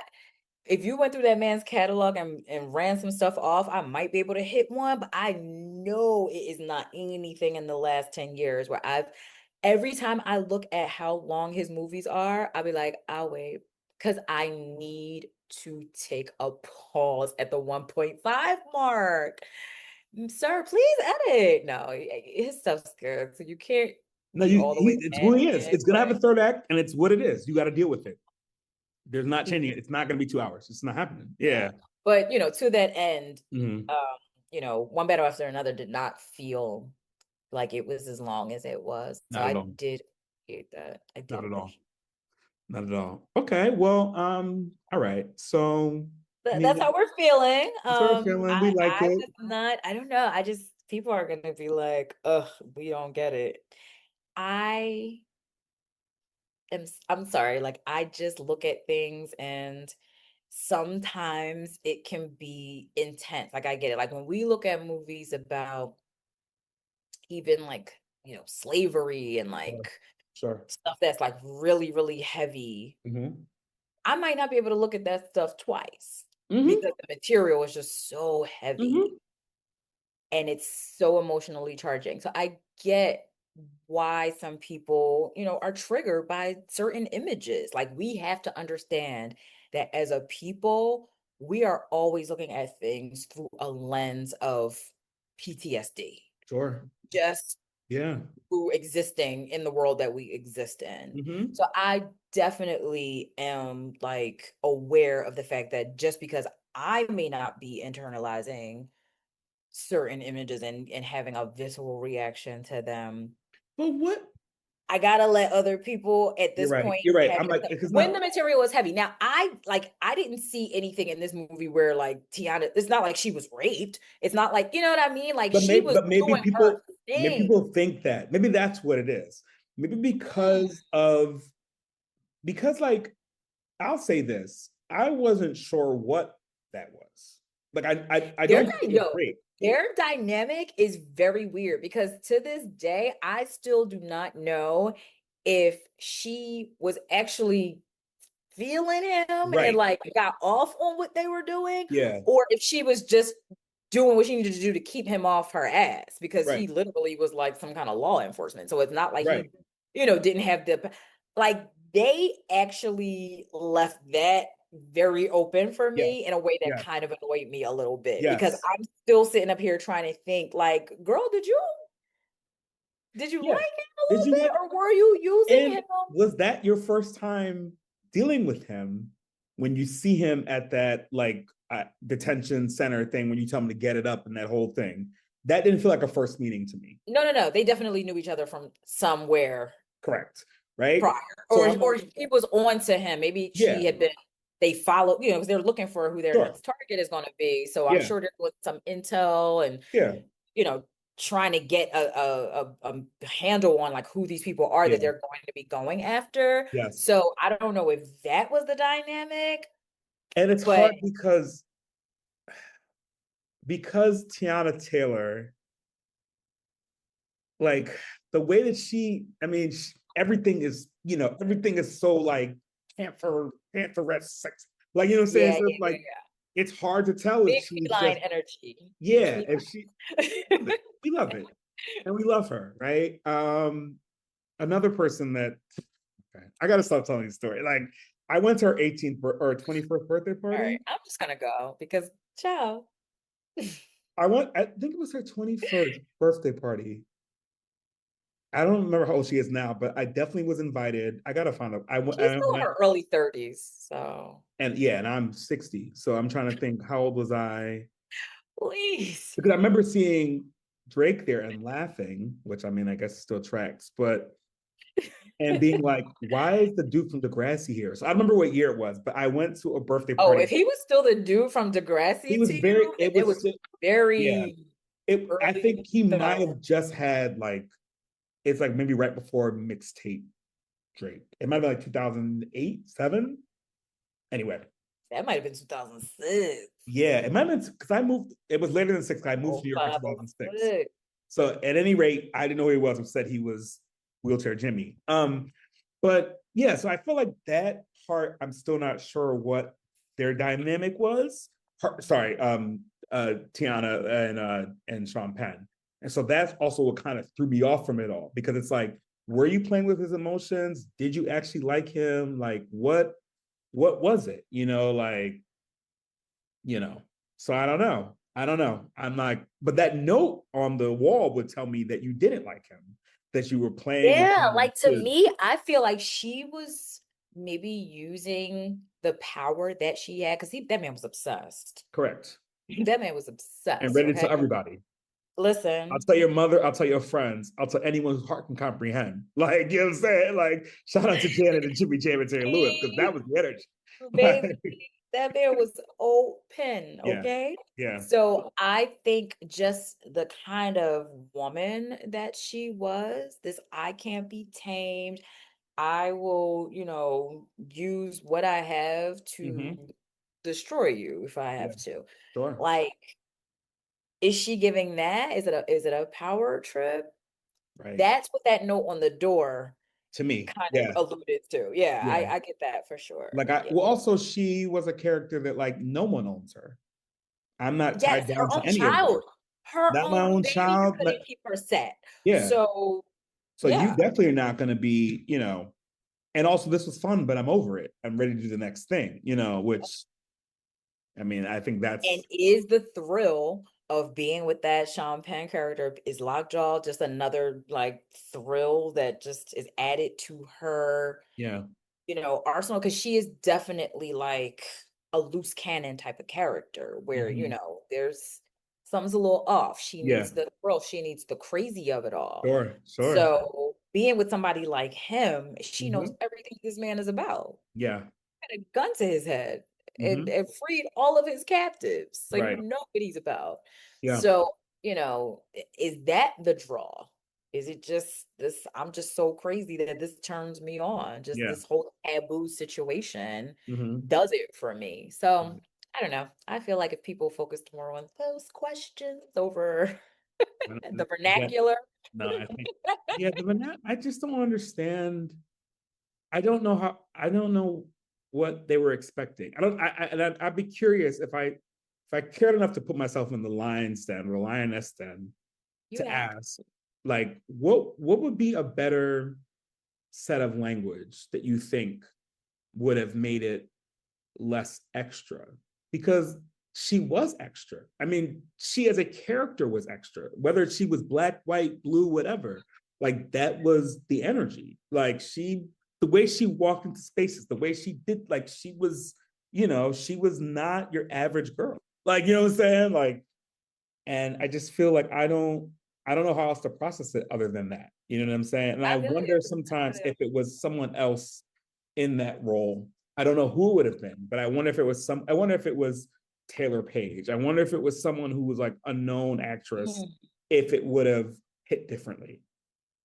I don't know. That's what I'm not mad at the casting. I actually think the casting is right, but I'm just curious I do. from, the way people reacted to that, because every character, to my knowledge, brought something in. Even Benicio del Toro, it was his idea to have We the love people. Benicio.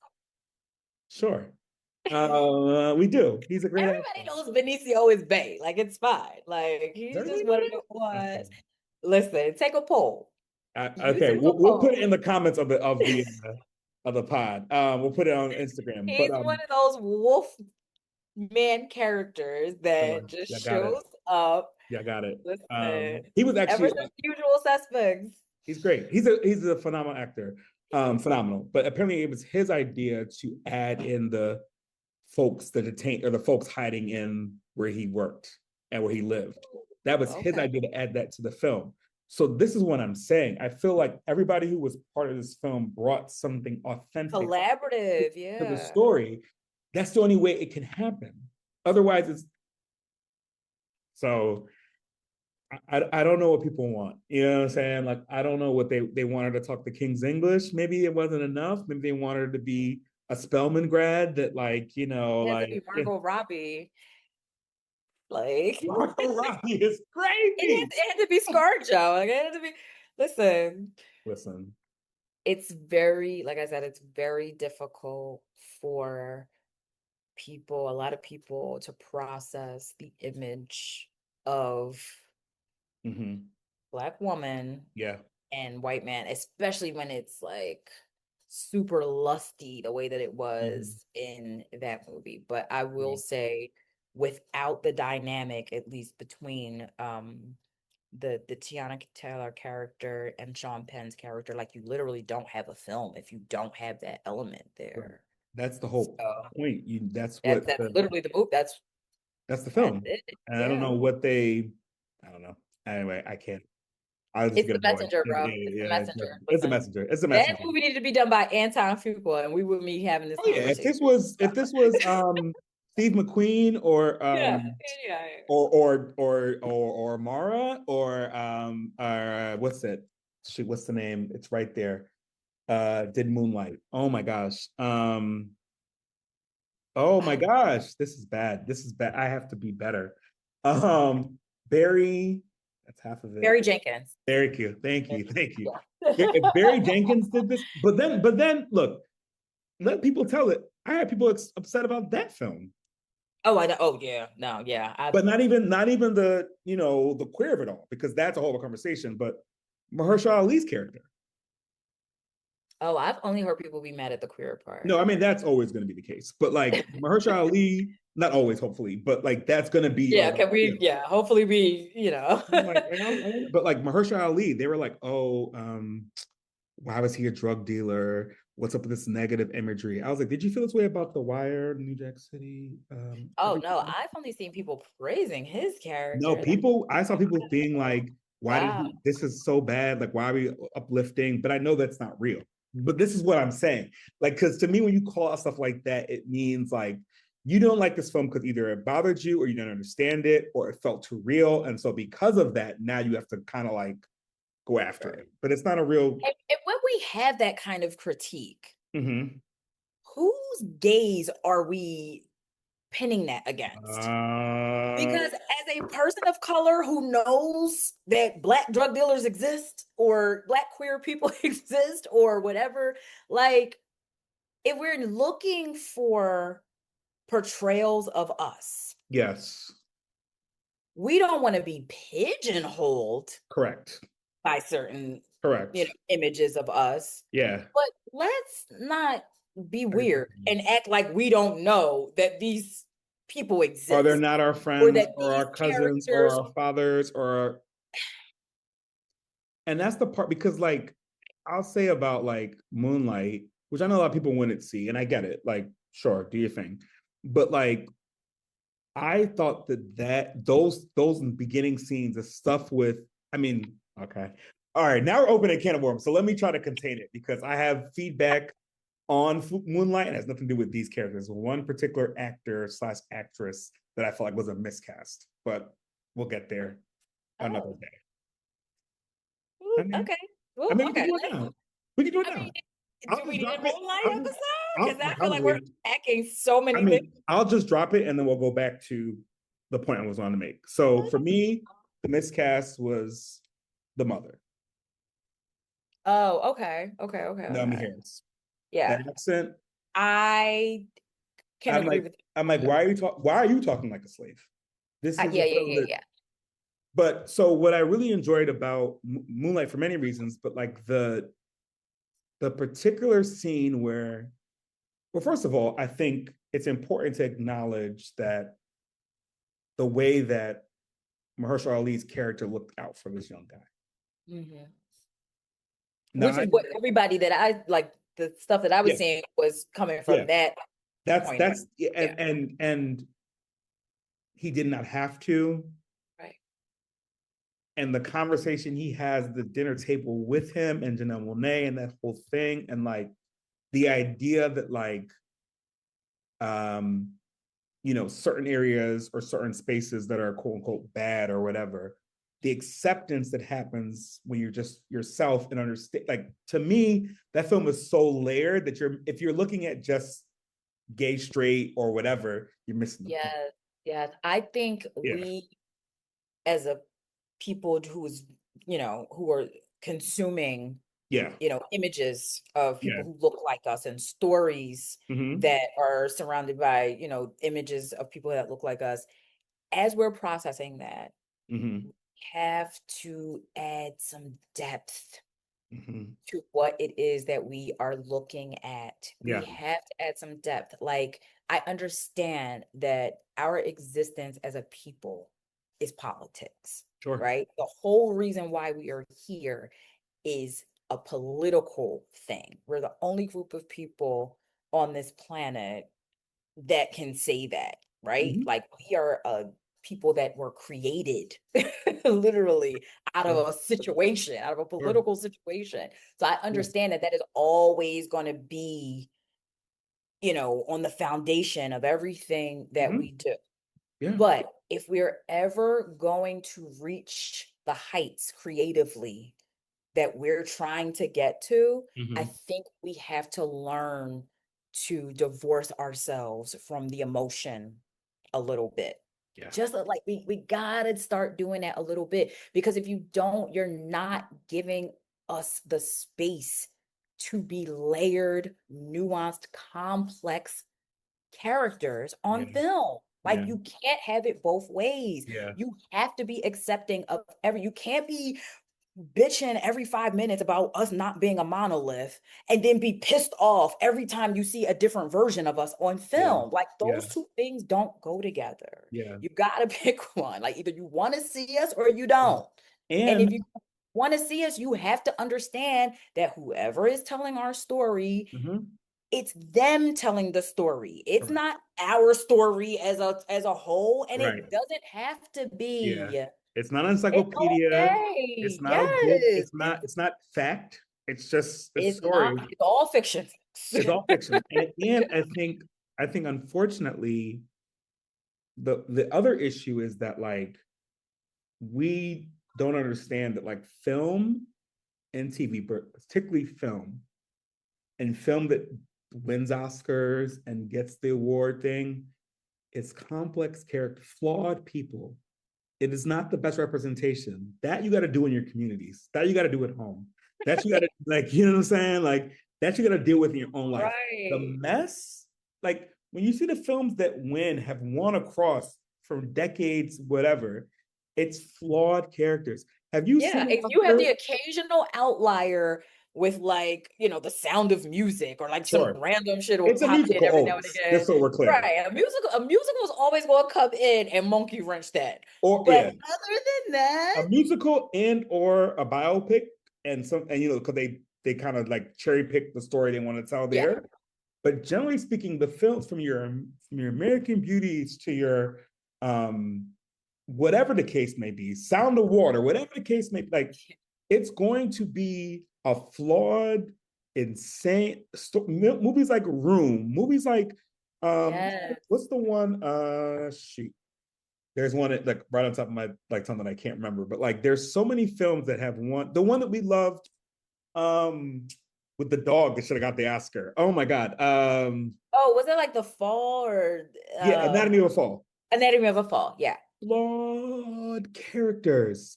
That is what people want to see because that is the story. That is interest. If you want happy-go-lucky stories, go watch Lifetime. Go watch two. Like that's where you're gonna see the happy endings and the, you know what I'm saying? Like, and the people who are perfect. And so I feel like we have, to our earlier conversation from last episode, we have to understand what art is and that it's not always going to be comfortable and it's subjective, but also like it doesn't have to be like fairy tale. Right.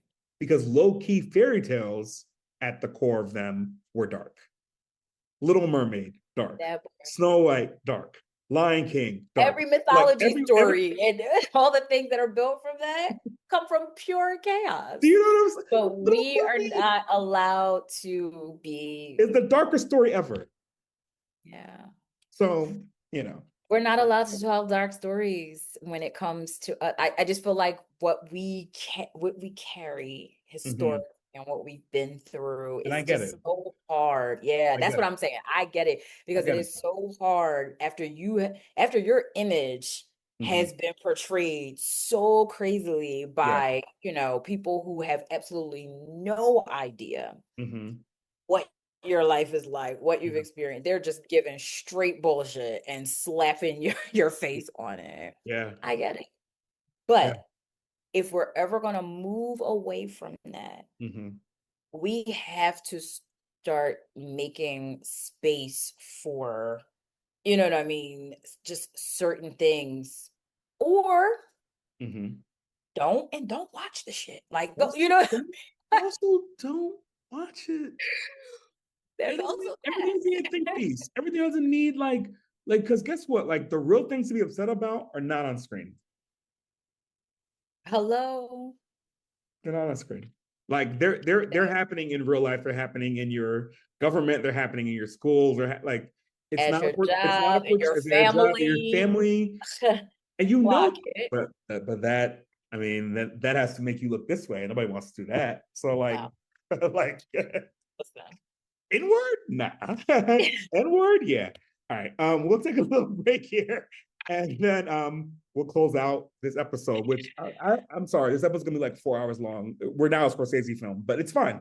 Yo, we went on mad tangents and it's okay because this is how we do. Right, exactly. You're here for the ride. It's fine. No worries. All right, take a little break and we'll be back to close it out. So we are back. Why are you laughing? You know, look, here's the thing. I know we're having way too much fun. Look, we're not doing this podcast drinking again because we're having way too much fun. Sorry, Tyler listen. Murphy. But okay, so no, you were gonna say something before I cut you off. I mean, look, this discussion was fantastic. I mean, I think that No, I was not expecting no, for I know. that little like recap of that It low movie key could be another episode. to It could be. go.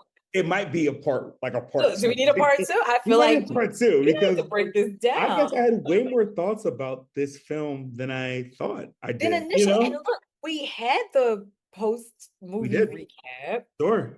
We've chatted about this, but the Yes. more we talked about it here, the more stuff started to come up, which you know, that's why we're here. So that's good. But yeah, I am interested in seeing what people think about the movie once they see this episode and hear like kind of what we thought about it Yep. and see, you know, kind of what their thoughts are from that point.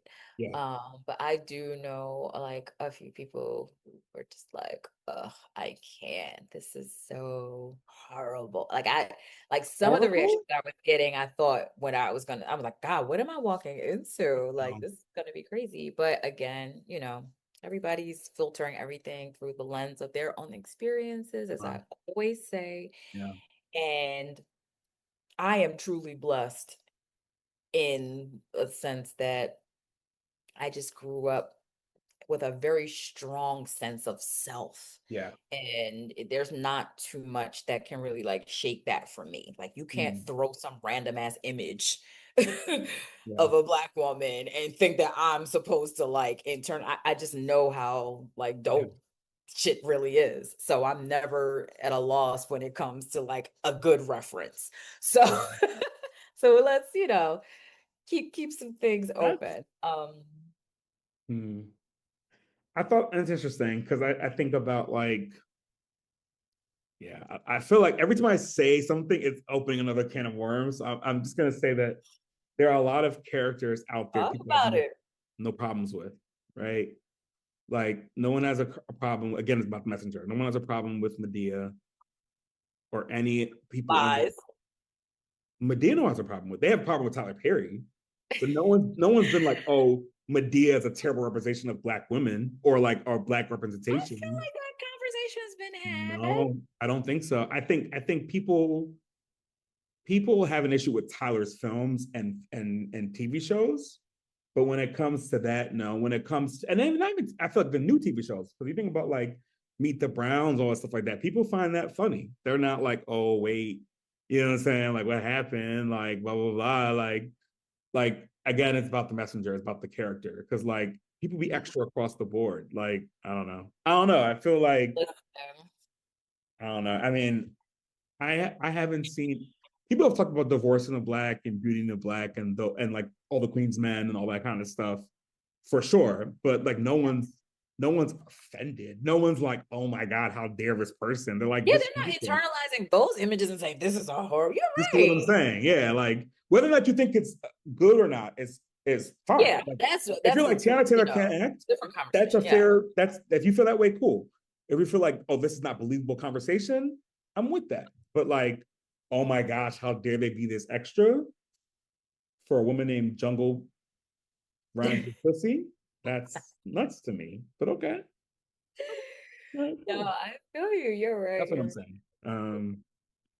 So okay, this went crazy. This one went crazy. It was one bad after Let's another for kind real. of we gotta bring it back. We gotta bring All it right. back. All So right. in conclusion, Yes.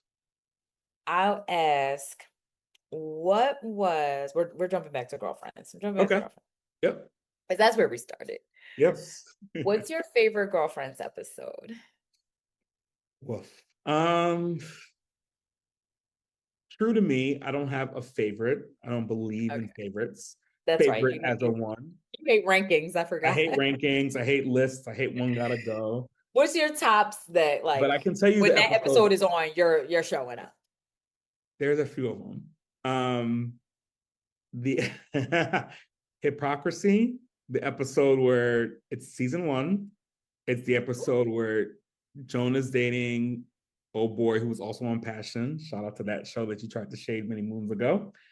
Oh, And the dude with the hips who wore the girdle or were the man hips. That's one of mine. that's that and the Joan phone and continue it like that episode because I feel like the comedic stylings of that episode, the Yo, the ridiculousness Joan.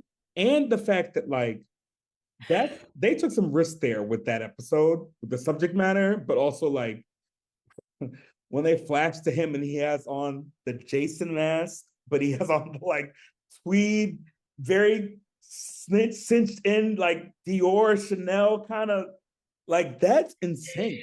Like, is Mara Brock Akil okay? Like, I'm like dying. that joint, like that was to me one of my favorites. And the episode I brought up earlier, where The game night.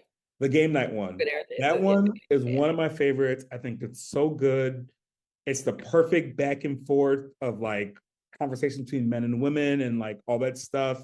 It's so like well acted and like it feels natural. Like you feel It like feels you're in the so room with them. natural. It feels that episode and that scene in particular. Mhm.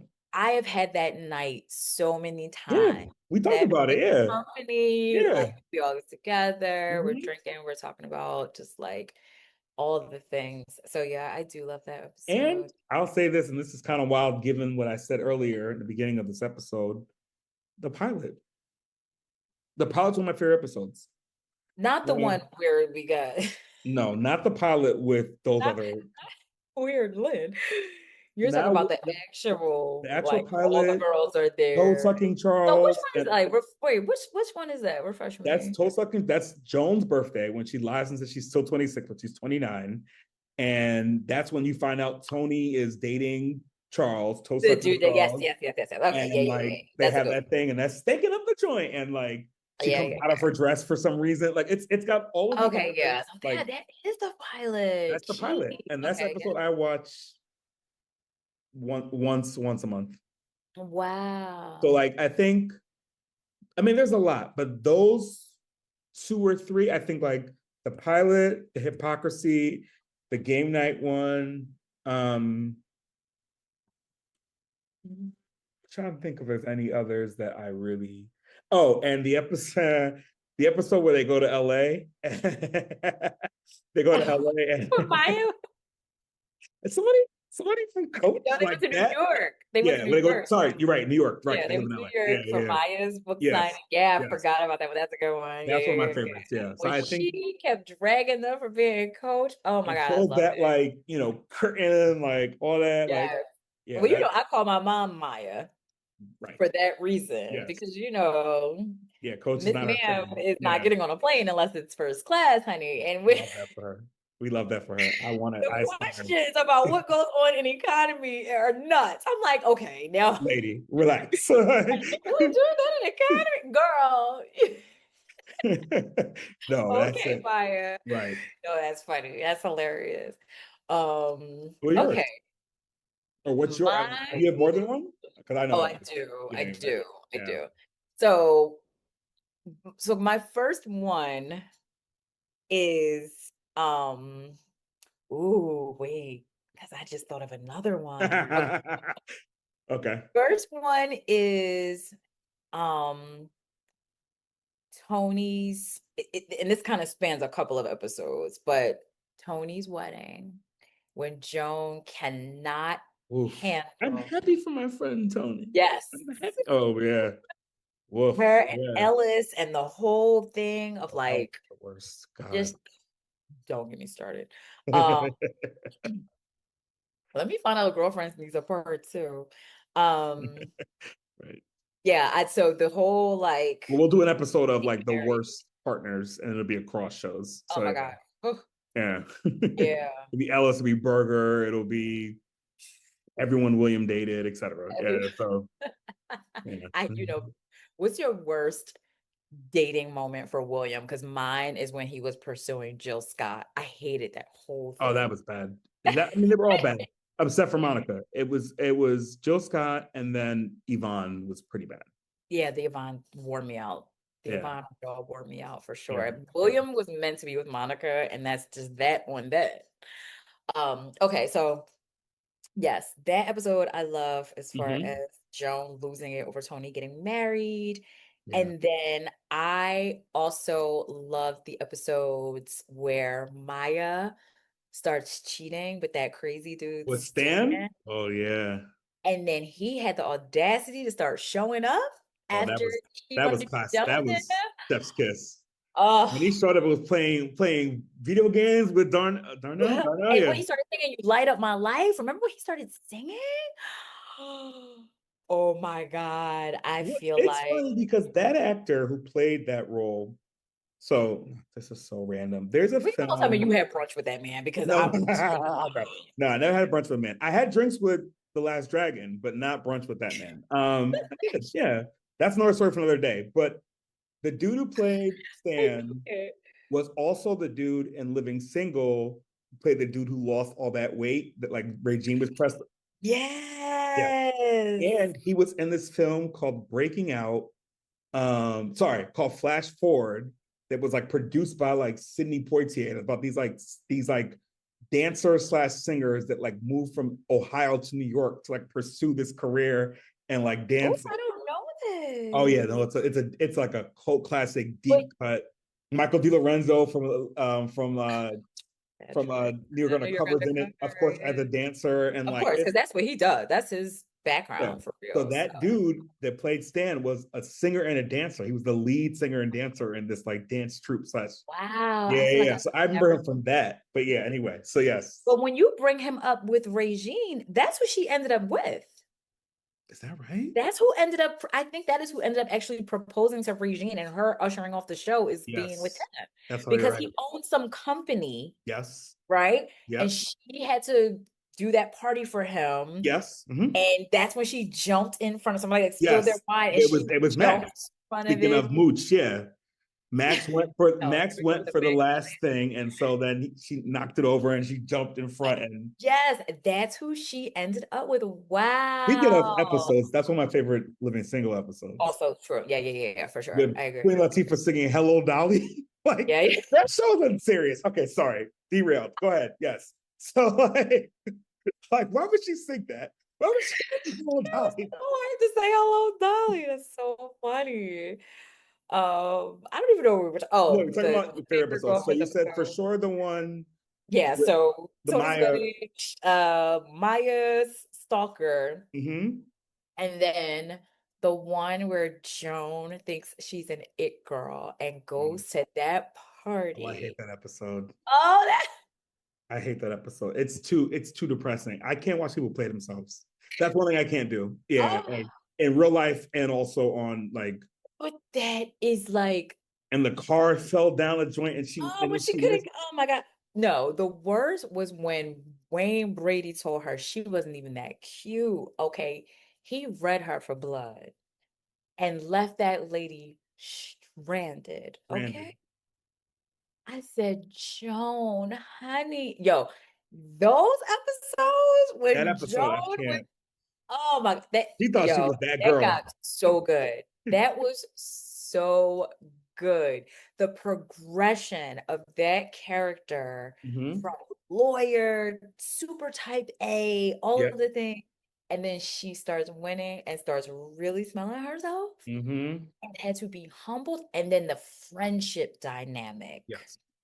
that created between her and Tony has always been something that kind of like messed with me because I always was like, Joan, how could you do that to Tony? She She like really always made like you. that. But then you got to think of all the shit Tony did to Joan. That was my thing. Like to me, it was like, But it's such a like I'm but so pulled with that. because somehow it was okay, and I've also been in this role. Somehow it was okay for Tony to do that because that's just who she was. Like Tony is, And that's you what know, made me, because I had, my situation that I had yeah, in real life yeah, mm-hmm, where, somebody thinks that you're supposed to just put up with them yeah, and deal with their shit, and mm-hmm, they're never supposed to grow, evolve, or be better. mm-hmm, And if you're really their friend, you just have to accept that. I Yeah. am so over that. Yeah.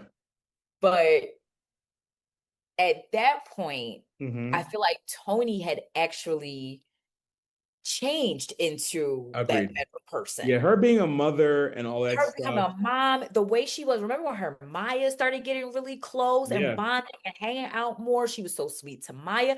Like Tony had actually Yeah. grown up She a had little grown up. bit. Yeah. And so by the time Joan did that to her, she Yeah. kind of didn't deserve it She didn't deserve anymore. it then. Yeah.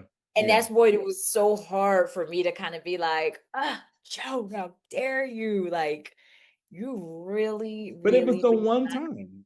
I know. I know. I know. But somehow it's like, but that's the thing about being that friend. It's like you're always there. So like this is the one time I truly needed you. It's not even just like we're beefing. It's like I needed you to be this person and you weren't there. You know what I'm saying? Like because you were out having big fun at the Hollywood party and you got played and Ugh. that was so And embarrassing. then the reason why you weren't there, like if the reason why you weren't there is because you went to go turn up and the night was lit and everything fell into place. That's Sure. one thing. Yeah.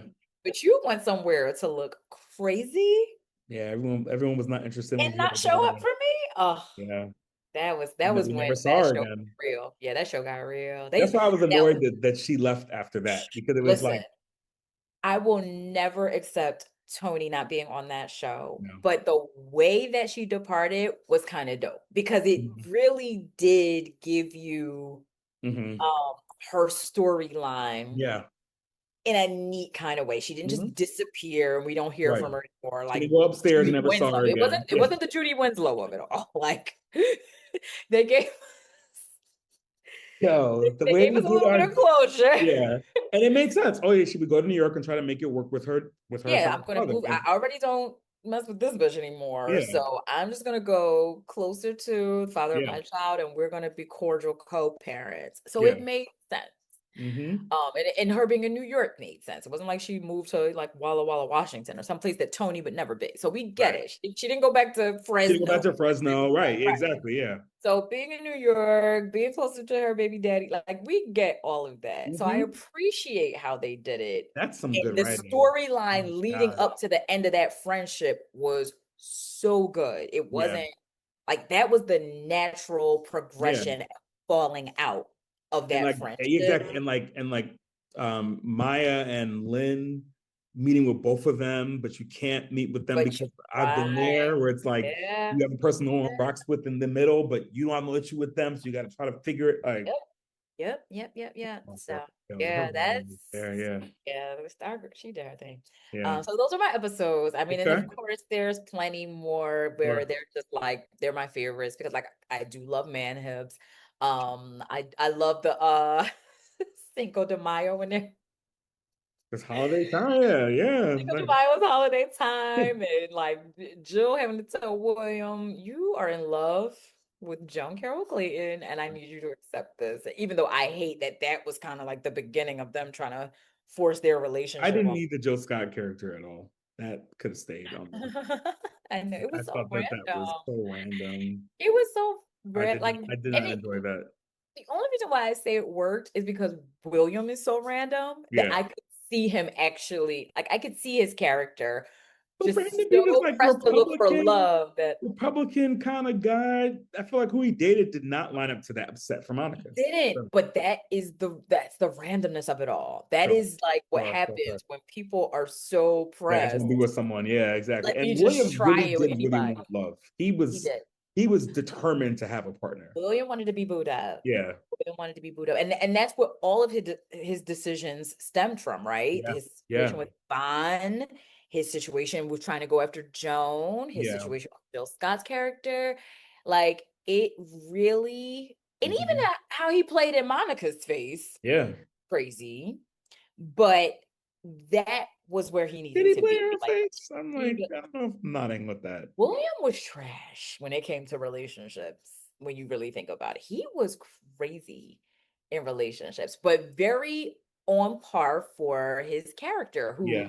is seemingly good guy and very Mhm. successful. And so you have a lot of things Mhm. about him that would Yeah. make you not really see, like, dude, when you're in a relationship with somebody, you're awful for real. Like, Yeah. You do a lot. You do a lot in these relationships. Like you He ain't that lied good and guy that everybody kind of like makes you Kate's want to out. be his mom, so that's kind of wild. So He yeah. what? Kate's want to be his mom. Yes. Like we still don't know who William's real mother. Right, because he knew that she'd be upset with who he was trying to marry. So, respectfully. He's nuts. You go back to those days when he was really trying Monica's patience, and she was like, I know you are not trying to play me. Like she had to get with William a You mean little when she was bit. like, don't go to your friends, don't be the Santa at your friends thing, because I want to climb up No, the I'm talking about when ladder? she really started. There was a moment where Monica really started trying and really started trying to be a housewife and all of the things. Was that a And director's he cut? was being, I didn't see she that. tried to cook a chicken for that man before, and he was very underwhelmed. She was like, I know I did not stay in this kitchen all day for you to be. Oh, you need to A go back. chicken? You Okay. need to go back to those Monica and William episodes. He did a lot to play in Monica's face, and she had to really check him. I She had just to check recall her seeing a dude that she knew was an investment and went for it. I don't remember her playing in her She face. did, but Monica really loved William. And when she finally let her guard down and was like, no, I want to be with this man, he started cutting up. You must have seen the director's cut. I don't remember Babe, her. I remember her being in love with that man. I remember her sir, saying, "This please, this real was deal." not the director's I'm cut. sorry, Because you remember, you got the Mara Brock Akil director's cut I got the because secret tape. you're a black woman No, in media and whatnot. I did not see those episodes, so it happened. I'm telling it you. happened to your friend's friend. Yeah, okay, yeah. Like, stop it. Okay, no, okay. Is it the last season Happened. when Tony leaves and it's like, the last two seasons where it's the white background, which is the three girls? Yeah, Is it because like I feel like it's at the time when they're trying to bring Monica in as the fourth because yes, she yeah, got way more, for sure. camera Yes, time yes, yes, once yes, yeah. they Okay. brought Tony out. So I do think it is around that time. Because I But feel like yes, those are the episodes I've watched, but I don't know as well. So maybe I need, to your so now point, you maybe to gotta go back revisit. You and gotta go back revisit like those this. last Okay. go back to like those last 3 seasons. Because they Okay. gave us like what 8 seasons of that show. There's a Mhm, lot of that show. Yeah. mhm. So Yeah. so go back to those later ones where Monica's character kind of steps up a little bit more. We And love that because we love Monica, but yeah, can we just talk about how, because usually when they bring in an extra character, I yo, check shout out. out to the fact that that is the only show that brought a side character kind of into more of the forefront and it didn't kill the show. Because usually when they try to bring new characters in, that's like truly the end. Yeah, I think I was going through the list. So I was like, okay, Cody and Step by Step. All right, we loved it, but I guess it's a little. Your favorite, which is Cousin Pam on the Cosby Show. Well, it's a trifecta. It's a double whammy, actually. Well, and It's, also the Raven Simone of it. You hated Olivia. You didn't get into the whole Pam I mean, character, low key, I but didn't like many of those characters on that show. It was like we're not going Claire there. and Theo. No. That's what and Rudy. That was the Wrap show. this up because now you're about to piss me off. We're not doing Sandra. We're not doing Cousin Pam. We're not doing like any of those people. We're not doing the grandparents. Those all clicked. I'll never understand why the grandparents catch a stray. They're on all of 4 episodes of the Oh, entire more than 4 episodes. Yeah, I'll tell you why. It's when Heathcliff is trying to talk to his son. No, trying to talk to his daughter about her pregnancy, and everyone's getting the phone but him. And then the grandparents hang up the phone. It's like she needs her rest. It's like what? I didn't like that. That's another story for another day. I'm cutting that out of the episode because that's another story for another day. Because I'm gonna lose all stripes if I talk about, No, you've got to let those grandparents live. it's a cross. I mean, hey, it's a cross. It's those grandparents, it's the grandma and Family Matters. I'm gonna say your beef with grandparents in TV shows is almost as unhinged as your beef with children in TV They're one shows. and the same. I don't If know what I'm honest. I'm trying to think of other grandparents I actually nuts. did like in a show, and it's not coming to me. Okay, you need to unpack that with the therapist Because because I love grandparents. I was grateful to have them in kids my and life. grandparents Yeah. in real life. I don't Yeah. understand where this It's comes from. depictions in film and TV that really TV, not so much film. That like not interested. All right, we're cutting it. That's done. All right. So Yeah, you're gonna get yes, fried. I am not here for you with this mess. I mean, you're gonna get fried for not being offended by the conversation Listen, leave and me. what Battle I of have Bones. enough to be pissed off about, okay? Hello. Somebody's story is not Yeah, high somebody's enough on my fictional level. story in the theater is not gonna, Yeah, I ruffle am my feathers. way more concerned with what our elected officials are doing than what somebody's script is giving. Sorry. Look But at in you. any event, yeah, All right, call me we'll, crazy. we'll we'll call it, but yeah. So this is obviously a great conversation per usual. Sorry that it's 6 hours long, but that's fine. We have No, to talk not about. I don't know. We gotta split. Maybe split it up. I don't know. Maybe with video, it's not. Look, Joe Biden be on for like 4 hours, so it's like shout out to Mark Lamont Hill for standing on business and his thing, but like down. the town. Shout out to Philly, shout out to Temple, etc. All right. You can catch us on Instagram, Friends in Real Life, on TikTok, Friends in Real Life. Our Instagram handles would be at the beginning, but you can Yeah, follow us all there of and our give handles, Tristan everything's some. friends in real life. So just Everything okay. look Friends us in Real Life up, across the board, follow us. except for X because they don't allow us to do it there, but that's fine. We're also Friends in Real Life on Threads. Yes. Yeah. And until next time, we will see you on screen. I don't know. Peace out. Peace. Oh yeah. Okay, so you didn't record. Okay. Where Oh, it was showed up. Yeah, it did. So, but last time, did you do that or no? I did, but I can't remember if I saw that record button come up the way that Okay. I just saw it now. So Okay, cool. Well, at least as long as we have some of it. I mean, I think that like yeah, I know the first part for sure, okay, but then I'm we're not good. sure about one battle after another part. All right, no worries. But you got it. So Yeah, as long as we have some of it, that you're the recorded major somewhere. Yes. Cool. hilarious. Okay, all right. We'll count down 5, 4, 3, 2, 1. All right, so we are back. Why are you laughing? Look, here's the thing. I know we're having way too much fun. Look, we're not doing this podcast drinking again because we're having way too much fun. Sorry, Toy Listen. Murphy. But okay, so no, you were gonna say something before I cut you off. I mean, look, this discussion was fantastic. I mean, I think I that was like not expecting no, for I that know. little like recap of that movie It low key could be another to episode. It could be. go. It might be a part like a Look, do part we need two. a part two? I feel We like might need a part we two need to because break this I down. guess I had way more thoughts about this film than I thought Then I did. initially, and look, we had the post movie We did. recap. Sure. We've chatted about this, but the Yes. more we talked about it here, the Mm-hmm. more stuff started to come up, which, Mm-hmm. that's why we're here. So that's good. But Mm-hmm. yeah, I am interested in seeing what people think about the movie once they see this episode and hear like kind of what Yeah. we thought about Yep. it Yep. and see, kind of what their thoughts are Mm-hmm. from that point. Yeah. But I do know like a few people who were just like, ugh, I can't. This is so horrible. Like some of the reactions I Horrible? was getting, I thought when I was like, God, what am I walking into? Like this No. is gonna be crazy. But again, everybody's filtering everything through the lens of their own experiences, as I always say.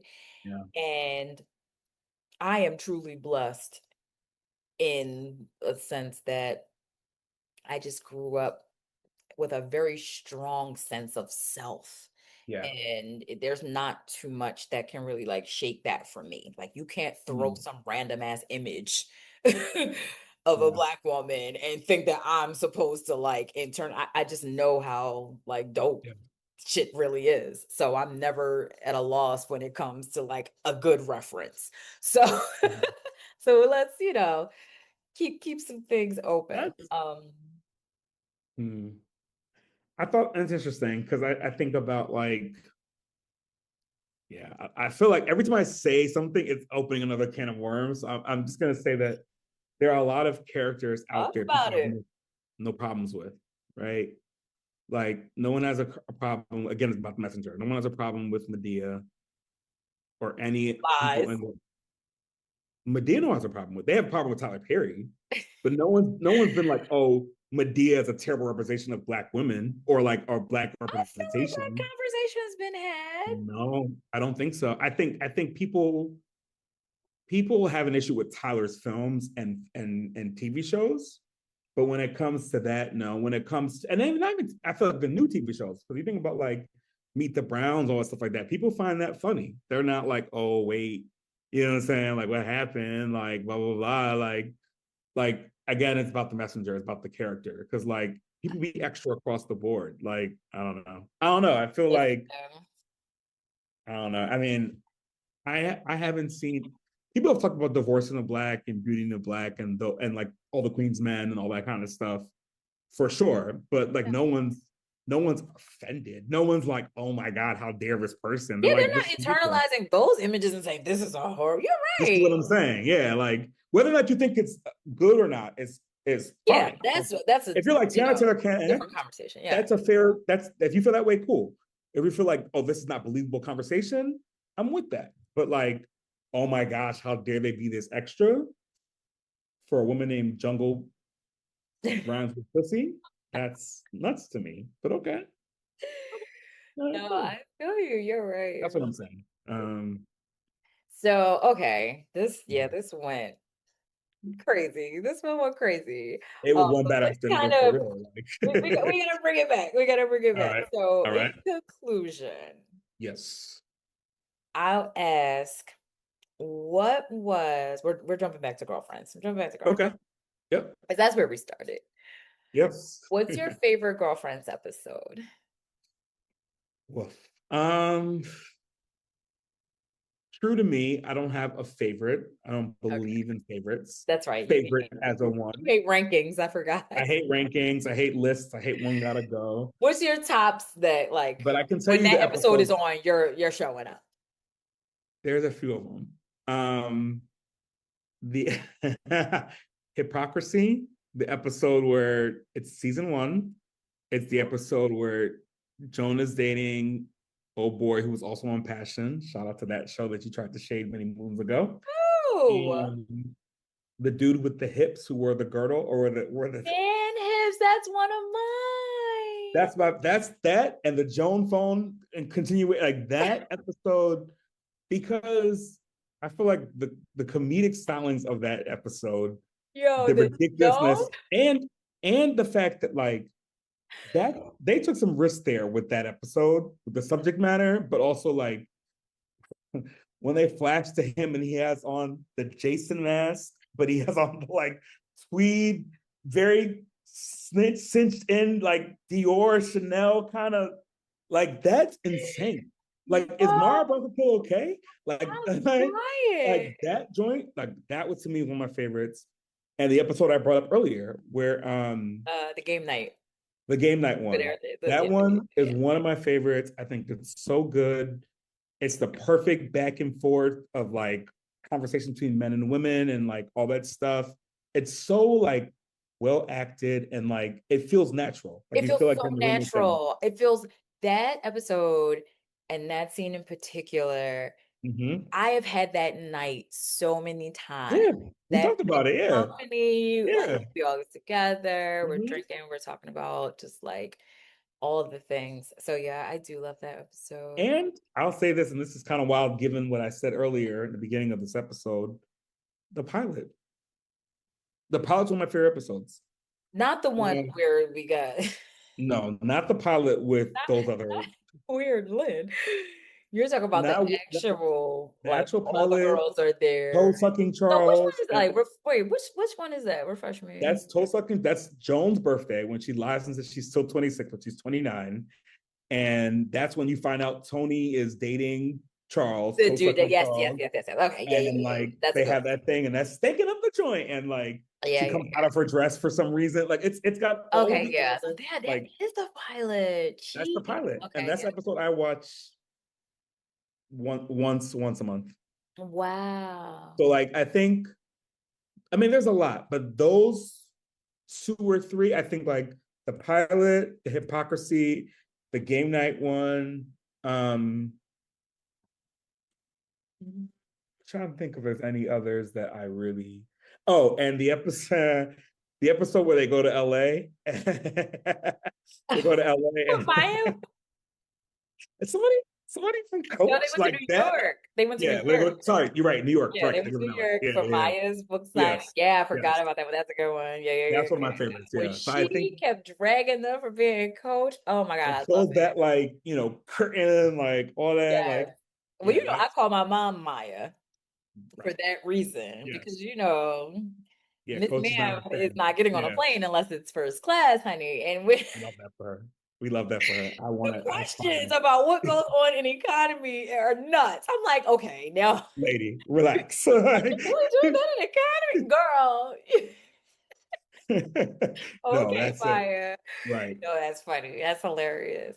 What are Okay. yours? Or what's your? My Do you have more than one? Because I Oh, know. I Yeah. do. Right. I do. Yeah. So my first one is ooh, wait, because I just thought of another one. Okay. Okay. First one is um Tony's and this kind of spans a couple of episodes, but Tony's wedding when Joan cannot Oof. handle. I'm happy for my friend Tony. Yes. I'm happy. Oh yeah. Her and Oof. Yeah. Ellis and the whole thing of That like was the worst. just God. don't get me started. Um, let me find out girlfriends needs apart too. Um, Right. yeah, so the whole like Well, we'll do an episode of like the married. worst partners, and it'll be across shows. Oh my So God.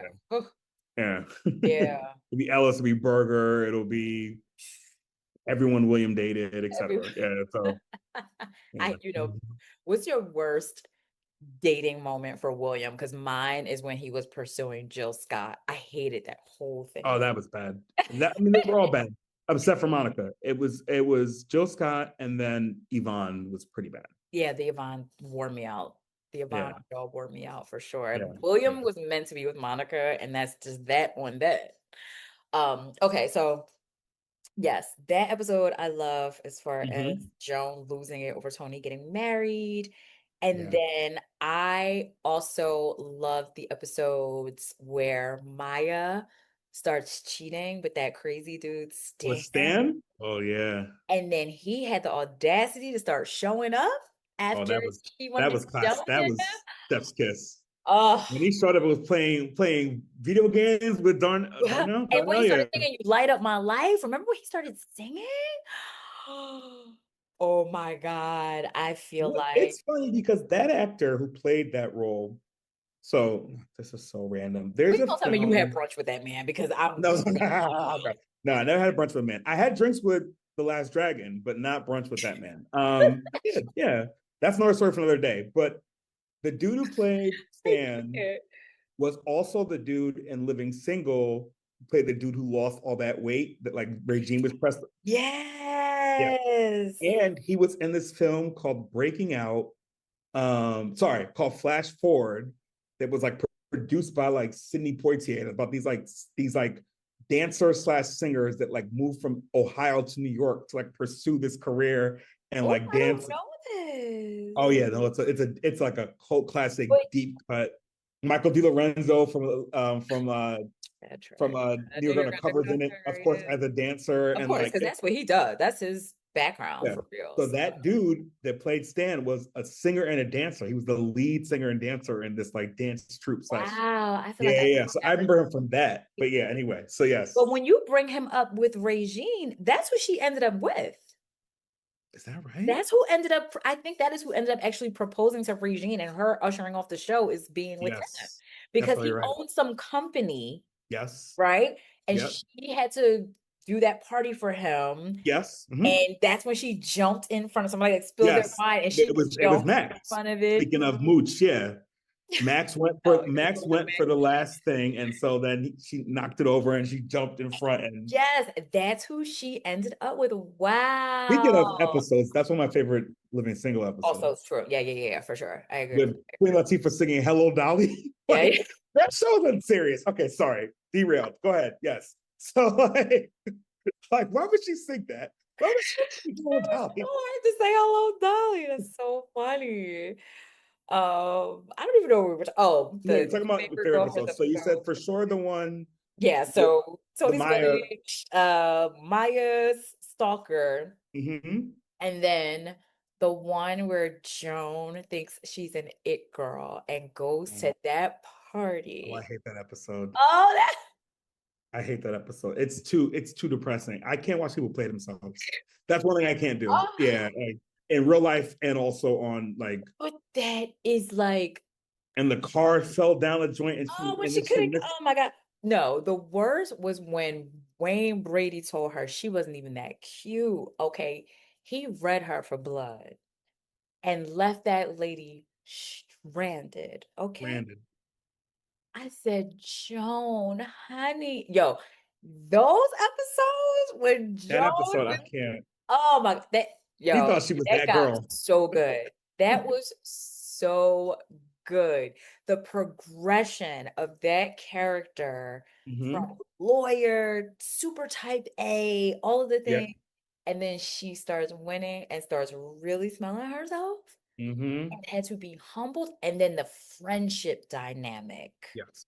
that created between her and Tony has always been something that kind of like messed with me because I always was like, Joan, how could you do that to Tony? She like really You needed. always like that. But then you got to think of all the shit Tony did to Joan. That was my thing. Like, to me, it was But like, it's such a like I'm so cool with that. because somehow it was okay, and I've also been in this role. Somehow it was okay for Tony to do that because that's just who she was. Like, Tony is, And that's what you made know, me, because I had, my situation that I had in yeah, real life yeah, hmm, where, somebody thinks that you're supposed to just put up with them and deal yeah, with their shit, and they're hmm, never supposed to grow, evolve, or be better. hmm, And if you're really their friend, you just have to accept that. I am yeah, so over that. yeah, But at that point, I feel hmm, like Tony had actually changed into that agreed. better person. Yeah, her being a mother and all Her that becoming a stuff. mom, the way she was. Remember when her Maya started getting really close and Yeah, bonding and hanging out more? She was so sweet to Maya. Like Tony had actually yeah, grown up a she had little grown bit. up. Yeah, And so by the mhm, time Joan did that to her, she yeah, kind of didn't deserve it she didn't anymore. deserve it then. Yeah, And that's why yeah, it was so hard for me to kind of be like, Joan, how dare you? Like, you really, but really it was the one time. I know. I know. I know. But somehow it's like, but that's the thing about being that friend. It's like you're always there. So like this is the one time I truly needed you. It's not even just like we're beefing. It's like I needed you to be this person and you weren't there. You know what I'm saying? Like because you were out having big fun at the Hollywood party and you got played, and Ugh. that was so And then embarrassing. the reason why you weren't there, like if the reason why you weren't there is because you went to go turn up and the night was lit and everything fell into place, that's one Sure. thing. Yeah. But you went somewhere to look crazy Yeah. Everyone was not and interested in not you at show up for all. me. Oh, Yeah. that was And we when never that saw show her got again. real. Yeah, that show got real. That's why I was Now annoyed that she left after that because it listen, was like, I will never accept Tony not being on that show. But no. the way that she departed was kind of dope because it Mhm. really did give you Mhm. her storyline Yeah. in a neat kind of way. She didn't just Mhm. disappear and we don't hear from her Right. anymore. Like She didn't go Judy upstairs. You never Winslow. saw It her wasn't again. it wasn't Yeah. the Judy Winslow of it all. Like they gave they Yo, gave the us a way little they bit of did our, closure. yeah. And it makes sense. Oh yeah, she would go to New York and try to make it work with Yeah, her I'm gonna child's move. father. I And already don't mess with this bitch anymore. yeah, So I'm just gonna go closer to the father of my yeah, child, and we're gonna be cordial co-parents. So it yeah. made sense. Mm-hmm. And her being in New York made sense. It wasn't like she moved to like Walla Walla, Washington, or someplace that Tony would never be. So we get it. Right. She didn't go back to She didn't Fresno. go back to Fresno. Right. Right. Exactly. Yeah. So being in New York, being closer to her baby daddy, like we get all of that. So I Mm-hmm. appreciate how they did it. That's And some the good writing. storyline My leading God. up to the end of that friendship was so good. It wasn't Yeah. like that was the natural progression Yeah. and falling out of that And like friendship. exactly, and Maya and Lynn meeting with both of them, but you can't meet with But them because I've been right. there, where it's like Yeah. you have a person who Yeah. rocks with in the middle, but you don't want to let you with them, so you got to try to figure it. Yep. Like, Yep. So yeah, yeah, her that's there, yeah, the star. She did her thing. yeah. So those are my episodes. I mean, and of Okay, course, there's plenty more where sure. they're just like they're my favorites because like I do love man hips. I love the Cinco de Mayo when they're It's holiday time, yeah, yeah. Cinco de Mayo's holiday time and like Jill having to tell William, you are in love with Joan Carroll Clayton and I need you to accept this. Even though I hate that that was kind of like the beginning of them trying to force their relationship I on. didn't need the Jill Scott character at all. That could have stayed on. I know it was so I thought random. that was so It random. was so red. Like, and I did it, not enjoy that. the only reason why I say it worked is because William is so random that I Yeah. could see him actually, like, I could see his character So just for him to so be this pressed like to look for love that Republican kind of guy, I feel like who he dated did not line up to that set for Monica. didn't. But that's the randomness of it all. That is Sure, like what sure, happens sure. when people are so Like, I pressed. just want to be with someone. Yeah, Let me exactly. And just try William you with really did anybody. really want love. He did. He was determined to have a partner. William wanted to be booed up. Yeah, William wanted to be booed up, and that's what all of his decisions stemmed from, right? His yeah, situation yeah, with Vaughn, his situation with trying to go after Joan, his situation yeah. with Bill Scott's character, like it really, and even Mhm. how he played in Monica's face, Yeah. crazy, but that was where he needed to Did he be. play Like in her face? I'm even like, I don't know if I'm nodding with that. William was trash when it came to relationships. When you really think about it, he was crazy in relationships, but very on par for his character, who Yeah. this seemingly good guy and very Mhm. successful. And so you have a lot of things Mhm. about him that would make Yeah. you not really see, like, dude, when you're in a relationship with somebody, you're awful for real. Like, you Yeah. do a lot. You do a lot in these relationships. Like you aren't And he that lied good and guy that everybody kind of like makes he you paid out. someone to be his mom, so that's kind of wild. So He yeah. what? Paid someone to be his mom. Yes. Like we still don't know who William's real mother. Right, because he knew that she'd be upset with who he was trying to marry. So, respectfully. Yo, he's nuts. You go back to those days when he was really trying Monica's patience, and she was like, I know you are not trying to play me. Like she had to get with William a little You mean when bit. she was like, don't go to your friends, don't be the Santa at your friends thing, because I want to No, come I'm to talking about when you? she really started. There was a moment where Monica really started trying and really started trying to be a housewife and all of the things. Was that And a he director's was cut? being, I didn't she see tried to that. cook a chicken for that man before, and he was very underwhelmed. She was like, I know I did not stay in this kitchen all day for you to be. Oh, you need to go A back. chicken?